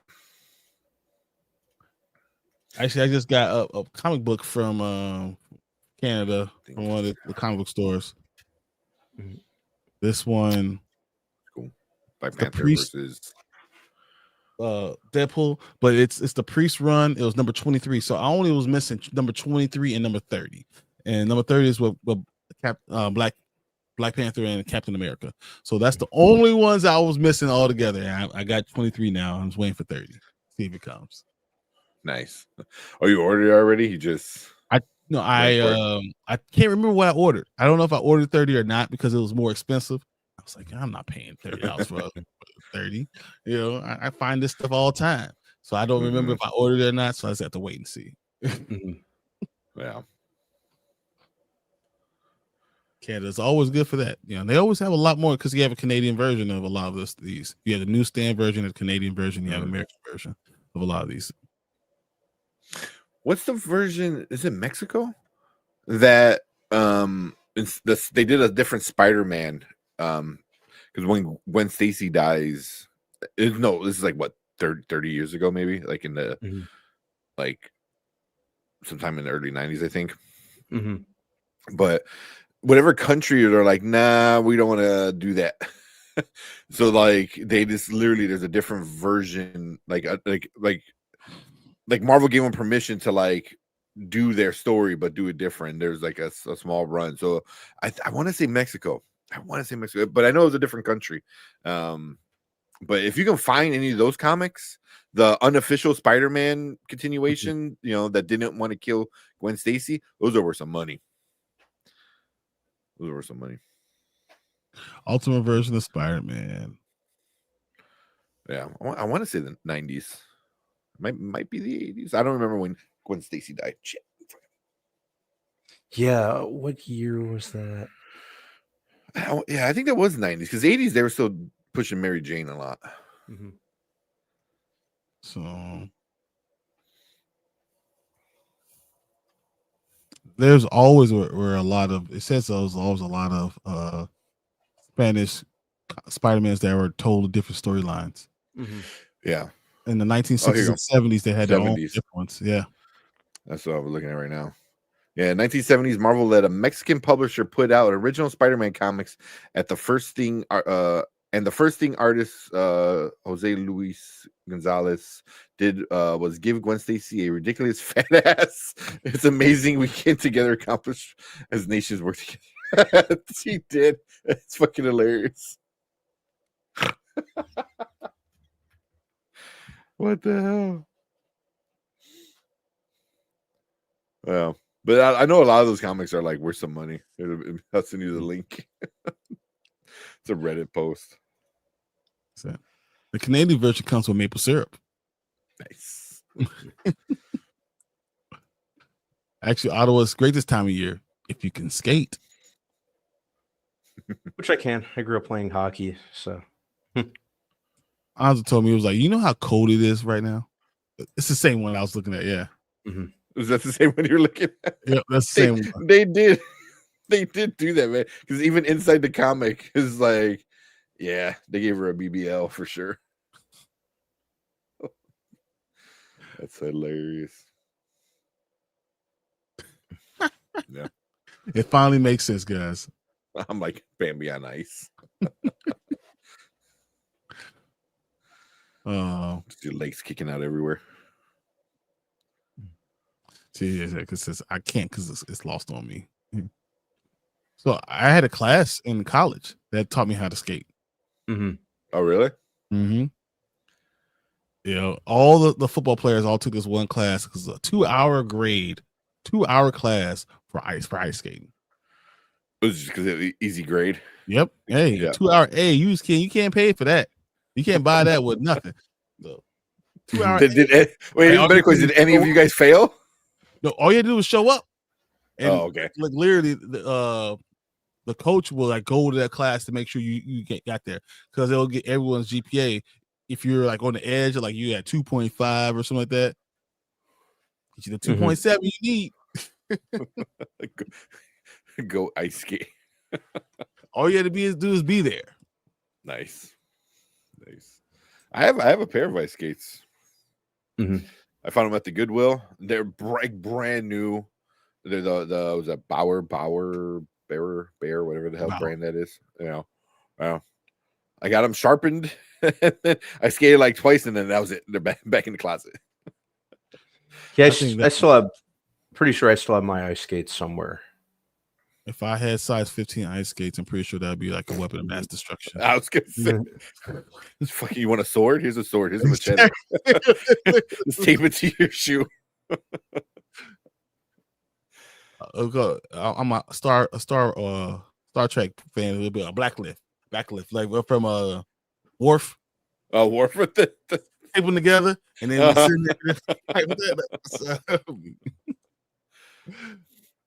funny. Did you show this one? This time of year you can skate on the river in Ottawa. It's a big attraction. That's cool. That's crazy. Yeah. I don't trust frozen water. Knowing there's more water underneath it. Yeah. No. Yeah, it's true. I only went ice fishing like once. Mm-hmm. I mean, I didn't like it because you're literally sitting on ice, fucking waiting for a fish. I was like, I'm good. Yeah, it wigs me out too. I've watched The Good Son way too many times. Yeah, exactly. You know, yeah, standing on ice like that. Yeah. So Brian's gonna use the Deadpool swords for ice skates. Exactly. Pretty much, yeah. What it is.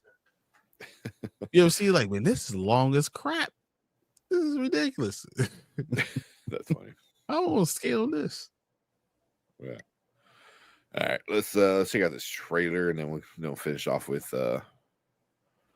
Mayfair Witches. As much as we can say about Mayfair Witches, it gets like almost 300 views every single time we do it. So we had 270 views on this episode 2. Did we? Damn. When I changed the thumbnail, it was like 270 views. We're for sure talking about it then. Oh man. All right, last few ones. Growing up in St. Louis, we played hockey and you learned how to skate. Didn't matter if you were white or black, where I was living at the time. That's how Detroit is. Yeah, I was gonna say it's like certain cities, I feel like. Detroit is like if you don't skate, you're not from Detroit. You get kicked out. Yeah, right. But it's also like if you live in any of these places where it gets cold and they have like ice rinks, for free. A lot of places, like if you have your own skates, you can go in there for free. You just gotta, get your wristband or whatever. So that's why I wind up picking up a pair, and I got them at the Goodwill, so they were like $4. So skates are usually really expensive. So that's they're super expensive. Well, I don't know about super expensive, but they're not cheap. They're not. Yeah, no, they're super expensive. Like if you're not well off, you're not at least middle class. Say you're working class, why are you spending $140 on some skates? Damn, that's how much they go for? Yeah, like it's a lot. I mean, regular roller skates. You ever bought roller skates? You know how much roller skates cost?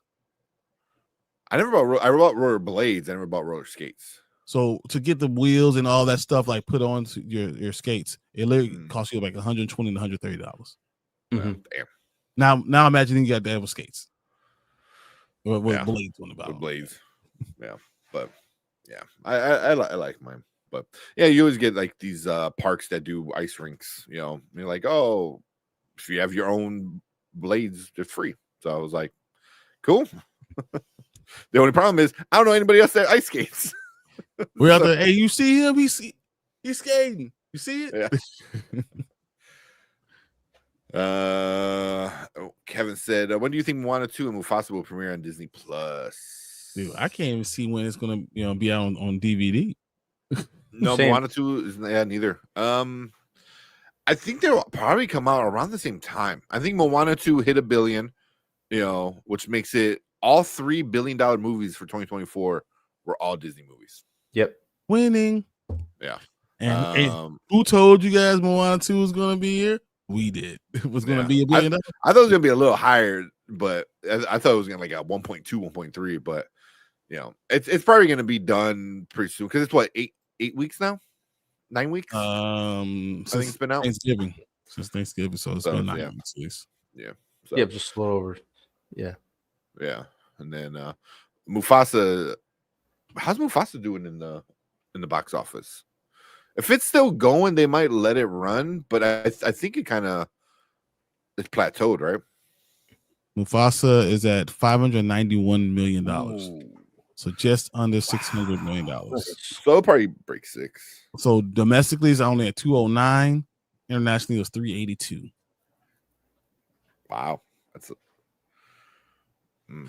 That's crazy because Moana 2, the way it was, the breakdown was, I believe it was 444 million was domestic, and then 567 was international.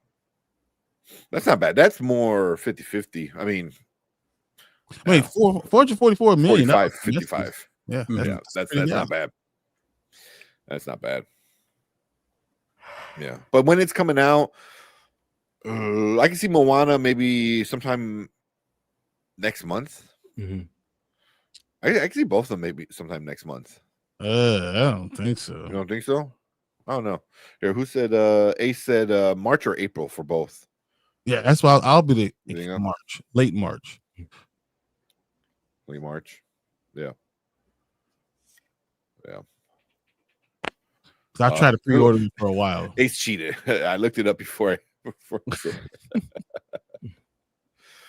Yeah, but I was looking for I was looking for Moana 2 for like the 4K Steelbook, and I didn't see anything. I was looking for Moana 2 and I was looking for Nosferatu, and I couldn't find any pre-orders yet. For Nosferatu, I see. Yeah, so it could be released digitally soon. Oh, how soon? Talking about like in the next 2 weeks. Oh yeah, released digital. So because they'll do what Inside Out and like even like Deadpool and Wolverine did. They'll probably put it out on streaming first. So if you want to watch it at home, you get Disney Plus, and then like a month later, then they'll drop the physical. can you imagine that this was supposed to be a Disney Plus show that they're going to have on Disney Plus, and it made $1 billion in the theaters? Yep. That's crazy. Yeah. Yeah, but that's what happened. I mean, you had the dude who knows how to run a freaking company. Mhm. You know, I mean, you know, Bob Iger, he's got some problems. Don't get me wrong. He's not like the greatest freaking thing ever. But he came in, he's like, you're turning Moana into a show? Like, how many heads did he slap before he was like, you know, like I can see him like doing the Red Foreman, like Dumbass. slapping somebody who's like, well, this is $1 billion, you know, throw on Disney Plus. Like, get out of here. Like, who thought this was a good idea? You're all stupid. I don't understand. Exactly. Like, you all Right. deserve to go somewhere else. Like, I'm done. Yeah. Well, said I'm just naturally accident prone. Adding blade to shoes is a bad idea. Yeah. You're not wrong. Yeah, hockey was more expensive than football. Yeah, because all those damn 100%. pads. No, Sticks alone are crazy expensive. The sticks are, but I'm saying the blades and the skates are really expensive. Blades. You have to get them resized all the time, right? Mm. Like, cleats are one thing, right? Hockey. Yeah, Yeah. skates are completely different. Well, What's that? how exactly? I'm looking at a cheap. That needs to be a skate clip. right here. Let me write that. I need to write down like clip ideas. That's that Kanye West. Houseway. Houseway.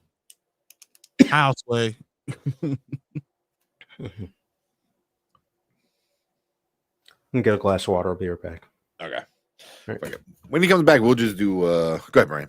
Halfway, take a few steps back.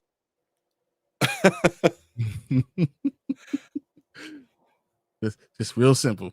Halfway, take a few steps back to go. You ain't got the answers, man. You ain't got the answers.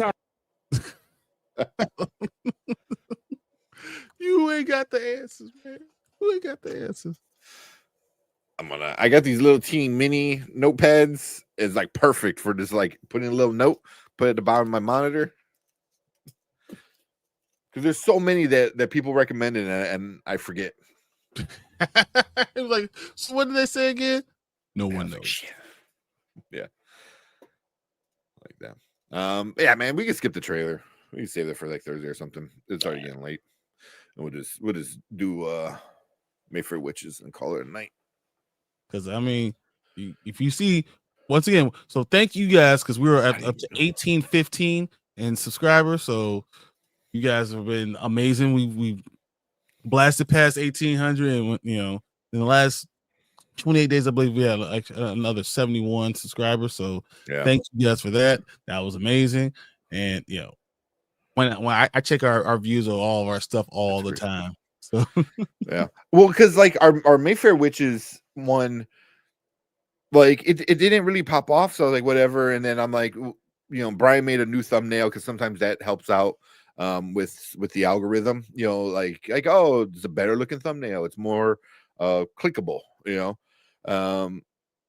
And then it kind of went up a little bit, and then I just like, you know, because I'm thinking about like the next video, and it was down on the list, you know, like I had to scroll down. And I'm looking at it now, like 250. I was like, 250 damn, for a video that like was stuck at like 20 for like a week. they turned around like day 4. Yeah, Day 4, it started to really turn around. yeah. Like our Daredevil, I knew that Daredevil was probably going to do pretty well. You know, there's certain things like I usually know things are going to do well. Like Reacher, I hope it does well. You know, but we'll see. You know, because our last Reacher, our teaser trailer Reacher, did really good, like really good. Well, because it's already been copyrighted, so yeah, it's in dispute though. But the last one was in too. So I added so I have a filter that like I put over the trailer and says like subscribe to watch unblurred, blah blah blah. So I didn't think it was that blurred. I was like, oh, I didn't blur it. I just threw the thing over to kind of like change the look of it. So hopefully that works. But yeah, but it's Amazon usually lets things go, but we'll see. Every so often they're assholes. So right around day 3, we hit 54, and then by day 4, we're at 154. Day 5, Nice. we're at 200. Nice. So yeah. You know, and I have to give props to Brian, man. Your thumbnail game has gotten so much better, man. And it's just practice. The more you do it, the better you get at it. But yeah, you're so good at it, man. It was so bad before. That's why. Wow. It's easy to get better when you're at 0. I mean, but that's a skill, man. It's a skill that like you get better the more you do it, you know. Oh, yeah. All right, let's witches thing. I'm gonna save that one. Ace, I see you talking about. Oh no, that's different. Between Lash and Homelander. That's definitely like he needs some milk. I forgot who said that with a comedian. Oh, yeah, was that that wasn't Kevin Hart? Was it Kevin Hart? No. Well, I don't remember who it is. Yeah, but yeah, the last year in home, he walked in the bar. I need milk. Give me a big cup of milk. I was like, I know many bartenders that were like, you need to get the fuck out of here. Like, We got pina coladas, so hey, why not? Whatever. I've known bartenders that like people ordered weird shit and they're like, I don't want you here. Like, I can't, you know, because yeah, no, like, you're up to some shit. Like, get out of here. Yeah, if you go into a bar and like, give me a big glass of milk, it's like, cool. What you gonna do with it? Yeah. The amount of times Brandon misses a flirt. Y'all should have an Oracle scene from the Matrix. You're cute, but I can see why she likes you. Not too bright though. I want to have a counter. That's why I want, like, ding. Every time it happens, ding. Like, count for a week. See how many we get to. No, you're muted. No, I usually notice them and could acknowledge them. I just choose not to. That's why playing hard to get. That's all it is. Oh man, someone got a pay raise when they suggested putting it in theaters instead of Disney Plus. Oh hell yeah! Whoever did that, yeah. I can almost guarantee it was Iger, man. I can almost guarantee it was Iger. Because it worked out so perfectly. It was like as soon as he comes back, like this project went from TV show to movie. Like as soon as he came back. Well, with Moana 2. It kind of had that feeling that it was. It kind of had that feel to it that it was initially made for streaming or TV. Yeah, there's some parts in it that for sure. And then they're just like, yeah, don't dump it in theaters. My kids still talk about it. It's a good movie. I watched it. Well, I watched it the other day. It was really good. It's still really good. I wish they would have got Lin-Manuel Miranda. They're like, oh, nah, fuck Lion King. You're coming and doing Moana 2. You know? Lin-Manuel Miranda also wish they did that. I bet so. Because they're not good, man. They're not. My Erica listened to like the soundtrack of Lion King because she likes Lin-Manuel Miranda. She goes, "Oh, let me hear a song." She goes, "What the fuck?" I was like, "Yeah, they're not good. They're not good songs." You know. And she said kind of the same thing that you had said, Brian. That like, how much of it is like, here's the story, make songs about the story, you know, and then when you don't have that, when you don't know the story is going, or it's a bad story, it's harder to make songs, like especially good songs for it. I'm like, yeah. How can you make a family, hey, we're brothers thing if you know that they're going to betray each other? Like, yeah. And it doesn't make any sense because it's not the same as Lion King. It's just the anger is coming. Exactly. Exactly. But yeah, he should have done Moana 2. It's more his style, it's more his aesthetic. It's he already knows the kind of the story. I think it would have been easy Easy Yeah, money. I would have preferred he stuck with Moana. The music just didn't stand out with that. Yeah, like it was good. Hmm. It wasn't great. You know, Let's it was face just it, like the music didn't stand out with Mufasa either. So. I'm telling you, No. it made $1 billion, so $1,011,000. Yeah. That's why I'm like, the music was okay. I didn't hate it. Like the music with Mufasa, I really didn't like. You know, I it just like nothing was good. You know, at least it was Moana. It was catchy enough where I was like, It was humming fine. but It's fine. it's not memorable. Like you're not gonna go home and sing any of the songs. Mhm. You know, But you realize Moana made $370 million more than the original. the Moana 2. Yeah, Moana 2. Yeah. Made That makes sense. $70 million more. That makes sense. You know, because the first one was at home classic. It still, you know, it like still made $643 million. The first one. Just solid. Solid. But let's not get this thing. Yeah. So let's get it done. Should be a fairly quick one.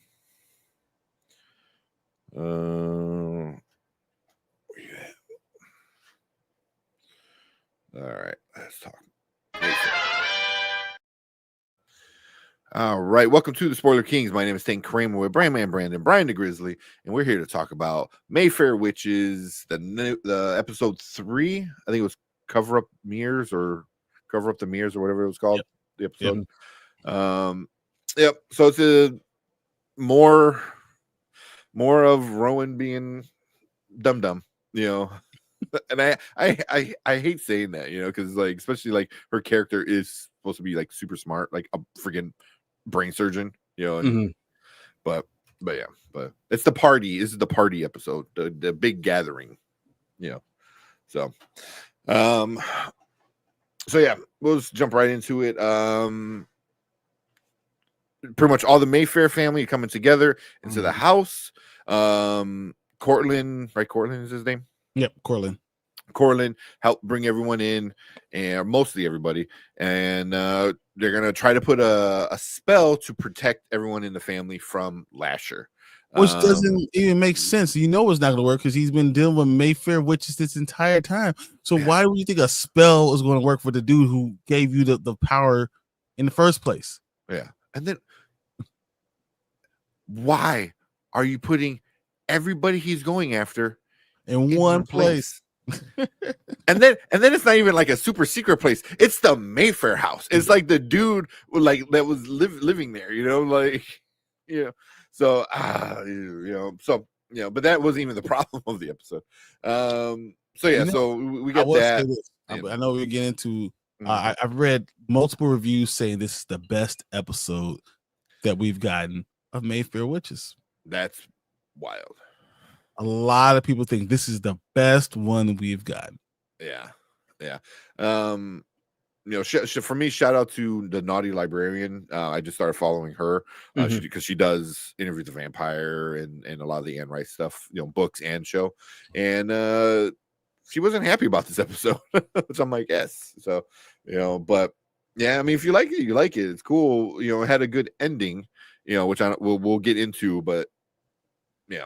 But it's the party episode. Everyone's getting together, and then you know we'll get into what happens at the end of the episode.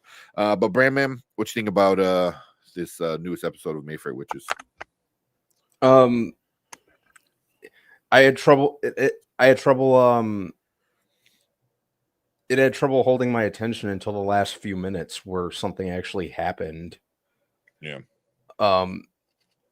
It's just kind of bland, I think. Nothing's really going on. The character of Rowan is just like a blank sheet of a character. She's just, you know, which sucks because I think Alexandra Daddario's capable enough. I'm realizing with each episode, I think she's less and less of the problem, and the problem is the content she's saddled with. It's just a boring character. These are all very boring characters. They're just very, nothing stand out about this show.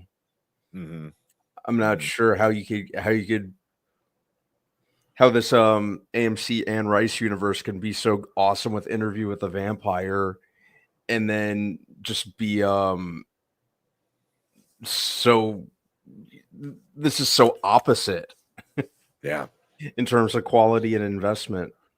Yeah. But stuff needs to start happening on this season. Long story short. Well, the last 10 minutes, stuff happened. Yeah.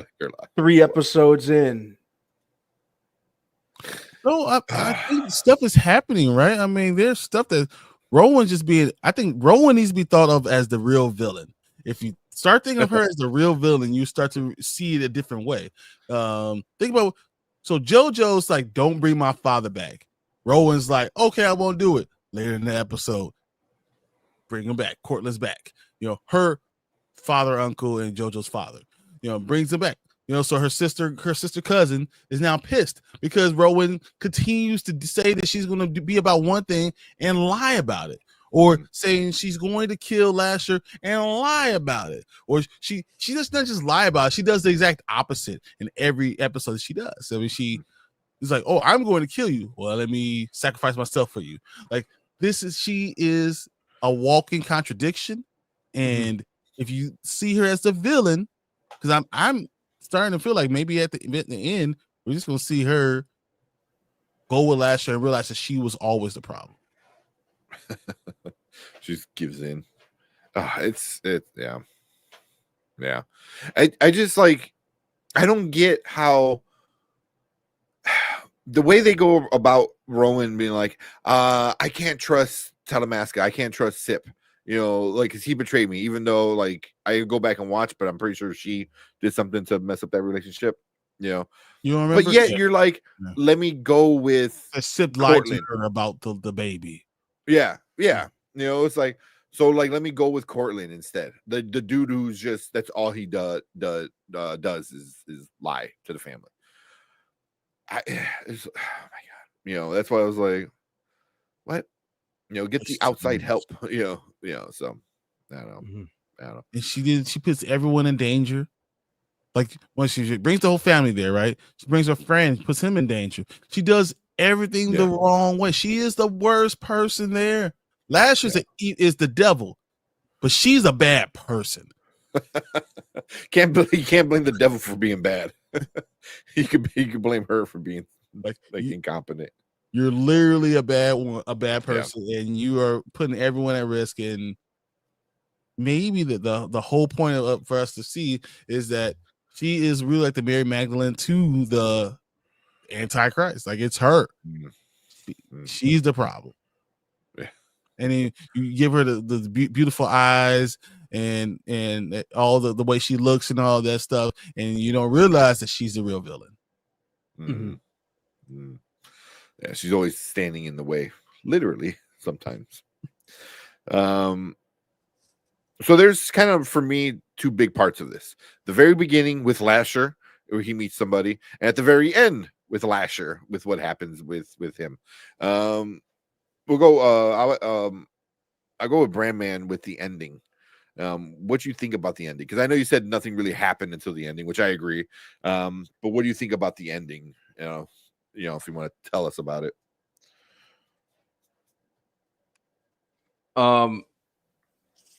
It's nice to see Rowan actually do something.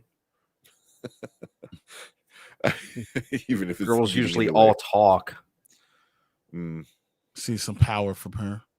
Yeah, so that was cool. Didn't expect what were the 2 who turned invisible at the end? It was a JoJo and Moira's sister, which is Tessa's sister, the other sister. I forgot her name, but yeah. I forgot, they were in a thrall or something like that. She put them in a thrall. I forgot what she called it. Which I have no idea what the hell that is, but yeah. It just seemed like, were you expecting her to open the door and Lasher's just right there and kills her? Because that's what I was expecting. I kind of expected that, you know. Okay. Yeah, I didn't expect him to vanish. Yeah. Yeah. Kind of getting tired of Lasher, to be honest.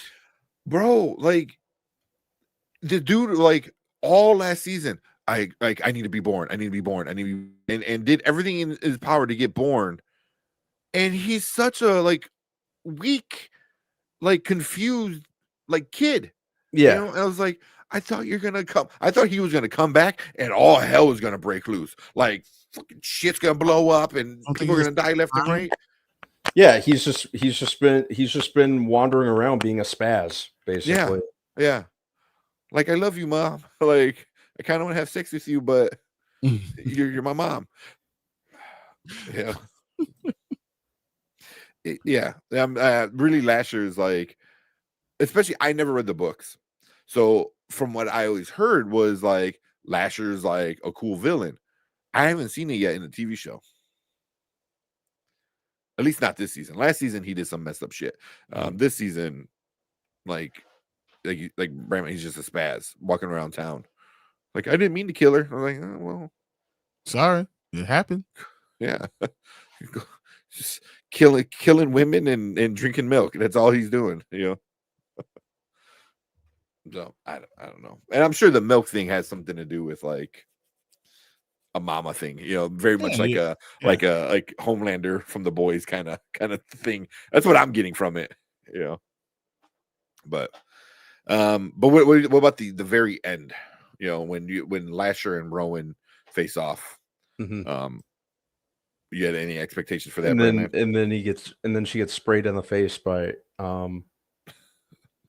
Sip. Yeah. Yeah.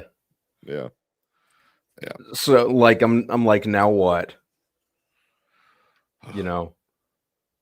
Yeah, he's literally a man child. Like literally is like he was born like 2 days ago. Exactly. Yeah. But you expect like this devil evil incarnate like being born again. Like I don't know. Yeah, maybe it clicks eventually. So I keep on thinking like Rowan is so stupid because she has Sip right there who's been there for her all the times, and she just keeps on pushing him away and then blaming him for pushing him away. And then we have Moira who's actually trusting Sip and the Talamasca, and I feel like she could be the character that kind of pushes this show to the Talamasca series, with that going on. Yeah. So it's the chaos that's going on is just because Rowan is so freaking, I don't know if she's stupid or she's so power hungry that she's trying to pretend that it's not really about the power, but she wants the fame. She wants the power to be able to change lives and doesn't care what it takes in order to get that power. And that's why she keeps on saying, oh yeah, I like it. But then as soon as she tastes power again, well, I'm going to kill Lasher. And then she tastes the power and then she can't do it. She always goes back on her word. But I feel like eventually maybe Moira is the one that's going to bring her and Sip together again and make her realize that you're being stupid. You're the reason why everyone's dying, and you need Sip and the Talamasca to actually get this going. Yeah.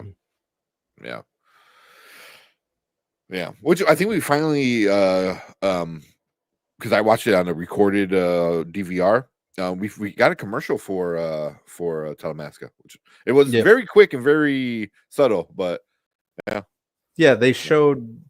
did something similar, I think, on last week's episode. Well, this is my first time watching it on DVR. I usually watch it without commercials, so but so there's the whole thing at the end. She gets sprayed because she stood in the way. She took the bullet. She took the spray, from Sip that was supposed to hit Lasher, but didn't. And then Lasher gets, bagged and grabbed by the Talamasca, and they run away with him. So, and also to rewind it back a little bit to the beginning of that episode, whoever played that vampire, I don't know what that actor's name was, But he should not be allowed to act ever again on account of that accent. Oh my That was god, that horrible. accent. But wasn't he in season 2 of Interview with a Vampire? Was he? He kind of looked familiar, but I couldn't quite place it. I feel like we've seen him before in Interview with a Vampire. But Jesus H. Christ, what was with that accent? What was up with that? Some people just don't have a New Orleans accent. Oh, he was. So it was Gabriel Fairlich. Previous played Felix, a vampire seen catching rats for Lestat. That's who he was. AMC. Yeah. Yep. Yeah. 100% remember that. Yeah. And then now he shows up in Cover Up Mirrors, the 3rd episode of Mayfair Witches.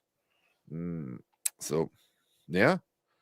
So that's he looked more confident in this one. Now that I know who it is, he looks more confident in this one, because in the other one he seemed more like crackhead ish, like very like strung out kind of style. This one he seems more prominent.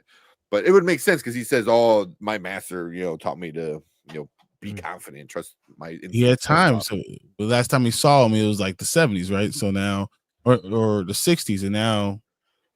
No, I don't know, because that 90s was now. I don't know how the time is gonna go, because we saw Louis and Lestat. That was when Louis went back to Louisiana. So that was, I think, caught up time, wasn't it? I mean, it's still not caught up time, right? It's. And I'm assuming this is still present day. Yeah. I think this show is present day, but I feel like when we saw him last, that wasn't present day, wasn't it?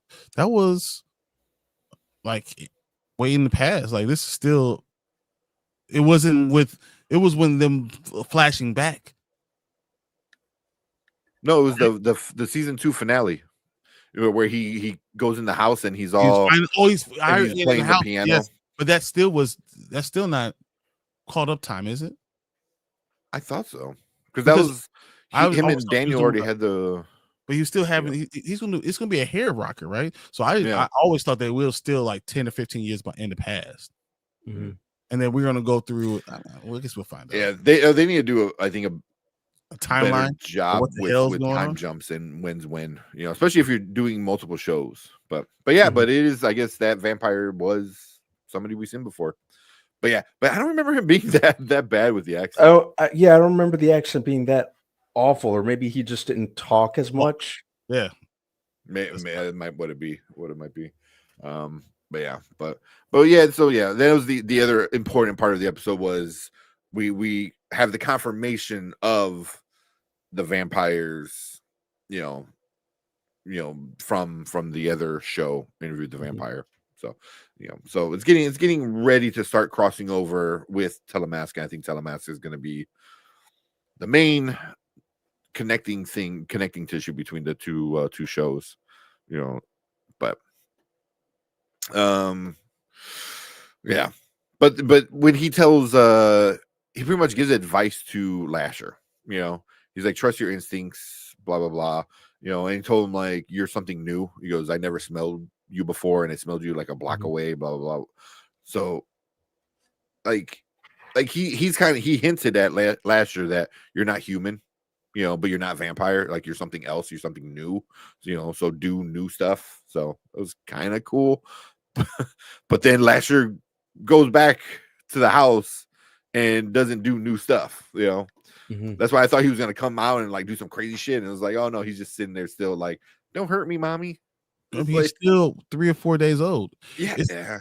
This was reminding me, Supernatural, when we had God's sister and she had to go through all the phases beforehand, and didn't really have an understanding of the world around her. So I feel like that's what Lasher is going through, all these phases, not understanding the world around him yet. So eventually he's going to get it all, and now he's going to be in trouble. This is your chance to kill him, and that's where we're going to look back on these episodes and realize the chance to kill him was when Rowan could right then, and she's effed it up, and now we're in this bad situation. I think that's what overall it's going to end up being. Yeah. Here, that's kind of what. So Ace Cole read the books. That I've read the books. It's much better, and he is a lot cooler in the books. That I don't know what they're doing now with the character in the show. Yeah, because in the show he's kind of a little lame. I'm surprised you guys haven't said anything about how he's killing or how he's taking the witches out. And I think we did last week. That was the title of our last week's was Death by Snoo Snoo. You know, just it's reverse roles. You know, but even that was kind of like interesting because I'm like, did he already have sex with them or was it before? I assume it's like he already had sex with them. I right? think he already had sex with them. And then they hemorrhage out. Yeah. So I mean that never mind. Yeah, and then he needs his milk. He needs milk after that. So in the book, when he's in that phase, it's disgusting. See, I don't feel disgusted. Also, I did hear, from watching other people that like it's more not full on rape, but very like assaulty, like he uses his like pheromones or whatever. Yeah, like it's just his like allure, over that he has, kind of, and they kind of like succumb to his like magic or whatever the hell, So, but yeah, I did hear that. I heard it's very more one-sided than it is in the show. In the show, it seems like the women are kind of like wanting it, under these pheromones or smell the pheromones and wanting Lasher to be there. So, yeah. But even like the last one that he killed, she was just like, oh, I wanted you ever since I was like a kid, kind of thing. Ever since I was like a teenager, like I wanted you, but you went after my sister, blah blah blah. So yeah, so it's like So it's a little different. Terrible scene. Like, yeah. I've always wanted you. Yeah. Yeah. So I mean, I guess that's probably better, because I don't think anybody wants to see some dude coming in and just like being aggressive with these women. No, nobody. Wow. But I think that kind of plays towards the betterment of the show is that all of these women in the family are just so attracted to like not even physically, just like physically and emotionally and unconsciously attracted to Lasher, even though which is a trope in a lot of the Anne Rice stories. Yeah. So it's just watching this show, and then it's so hard not to compare it to Interview with the Vampire because they are all the same universe. How well that show does relationships, and then you come here and all the relationships are all just mudded up between being like cousin sisters and weird relationships with everybody and stuff like that. It's just, I don't know. I wonder if that gets fixed. And I'm not saying like, all the, he's secretly his mom or he's secretly blah, blah, blah, but just like making the connections between characters stronger. I think that's what we need, because I'm not feeling it between Roman and Lasher. Like they have this, some super chemistry together. I don't get it. I don't either. Did feel it was Sip, right? I did feel that was Sip, last season, like you have something, and even her hating him right now and being so angry with him right now, it's because it's a thin line between love and hate. Like, right, you have a certain attraction to that person. That's why you feel either one way or the other about that person. You either hate that person or you love that person because of that connection. Yeah. Last thing Ace said, I'm talking more like the man-child phase. Literally looks different or described different in the books. Okay. And you would think that it would be more like once again, I say supernatural, where as you grow up. Thanks for like the stream. But as you grow up, they look differently. They change their looks. And it's weird that he, his teenage phase is a grown man and he just skipped the teenage phase altogether because he was a baby first, right? So why would he not have the teenage phase where it could be a different character? Yeah, it's weird. I don't know. Any last thoughts before we move on? Right, man. I just want to see more happen on this show. Yeah. So hopefully they maintain the energy of the last 5-10 minutes of this episode and run with it on the next few. Yeah. What you, Brian? Sip needs to just leave. He needs to run away from those women. I'm telling you. Run away. I feel like I'm watching Get Out. Every time I see him, I'm like, run, go the other way. I just feel like I'm gonna see him with a teacup and it's all be over. That's it. It's all over. Lost another one. Yeah. But yeah, I'm hoping after the end of this episode, maybe things might get turned up a notch a little bit. But not excited about continuing it. I just want to know what other people think that is so awesome about this episode that it made it the best one of the season or of all seasons. Yeah. So if you're digging it, cool. Like let me know. Let us know why you like it so much, and maybe that can change our mind. Because I don't hate the show. I just feel like it's just, like I don't know. Something is just not doing it for me. But leave a comment. Let us know what you think about this episode of Mayfair Witches. I wanna like this show. I really wanna like this show a lot. Same. I like the idea of an Anne Rice universe with different shows. It's just not doing a lot for me, which sucks because I remember really liking the first few episodes of season 1 and was like, oh, this is going to be a cool TV universe, and then it just kind of fizzled out and it never quite came back. It never quite recovered. Yeah, exactly how I feel. But let us know what you guys think. Make sure you guys hit that like button, hit that subscribe button. Every Monday we're here talking about the newest episode of Mayfair Witches. So if you want to be like Ace Cole and be in the chat live, make sure you guys hit that subscribe button and come and join us every Monday. But we appreciate everyone coming in, checking us out on the replay. Everyone in the live chat, thank you so much. You guys stick around in the live chat because we're going to move on to our next topic for the night.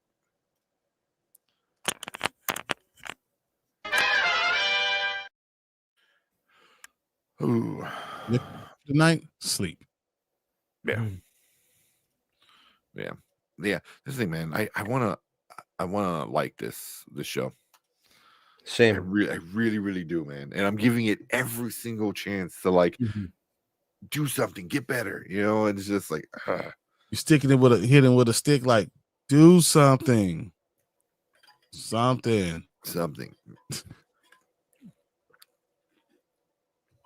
But I am glad that we started getting the tease of it all connecting, through the vampire. Why do you think it was called the title of the episode was called this? I think they had to do it. I forgot why, but somebody once they all started getting in the house, somebody was in charge of covering up all the mirrors. So I mean, I'm sure there's some like something about like, oh, it's a reflection of who you are, or blah blah blah, or some shit like that. Unless you get in by just looking at one of you guys. You're looking at yourself in the mirror. Yeah. But I know like mirrors have a lot to do in like witchcraft. Mirrors is a big thing because of reflections, stuff like that. But I don't know. It was an hour long and it just did nothing. It just I don't know. Just disappointed. There's some things happen, but not really. Not enough to fill up like a whole episode. Like if this episode started with him getting kidnapped and we deal with all the stuff that's going to happen in the next episode, like that would be fine. Like you could have ended last episode with all the family coming together and then him getting kidnapped and then started this episode. Like for him possibly trying to find him. Yeah. So, but cool. Yeah, I think that's what everyone's kind of talking about. That like this is the official cross episode of Interview and Mayfair. That it's just not a cameo. It's the crossover. It sets the stage for what everything that we're looking for. Yeah, it could be it. Yeah. So yeah. We'll see. But But Yeah. Trust me, man. I get it. yeah. Like I said, it hasn't like ruined anything for me yet. I'm not to the point where I'm like over it. Because like I said, I started watching the Naughty Librarian, and she said like if it goes down the road of the book, like we're gonna get into some crazy shit towards the end of the season. So I was like, I even left a comment. I was like, because of you saying that, I'm like really kind of looking forward to the end of the season now. So if the end of the season sucks and it's supposed to be good, then I'll be really, really upset with the show.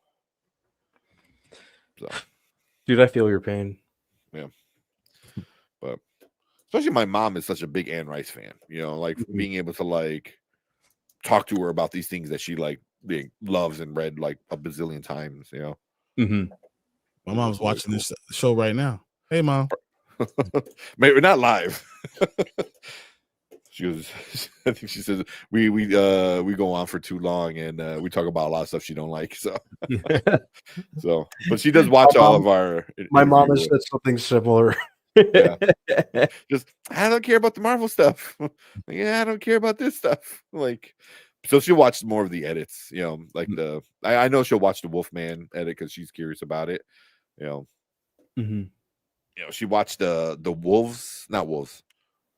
Werewolves? The one with Frank Grillo, the recent one with werewolves.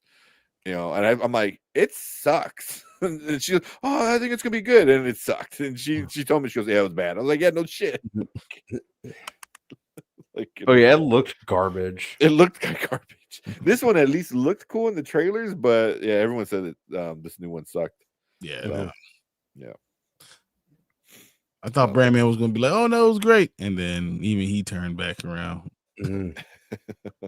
Sometimes you gotta sit on it and kind of like think about it, because you get that like that high of walking out of a theater.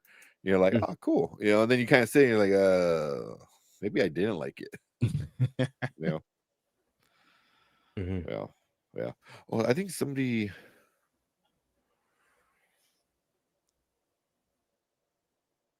Shit, I think I might have missed a comment. There was something earlier, and I forgot to show. It might have been Nikisha. Yeah. No, I think we talked to all her comments when you were gone. Did you? Oh yeah, because I was gone. Yeah, so we talked about But cool. Yeah, that's all I got, man. I'm tapped out. I'm tired. Yeah, I need to climb into bed.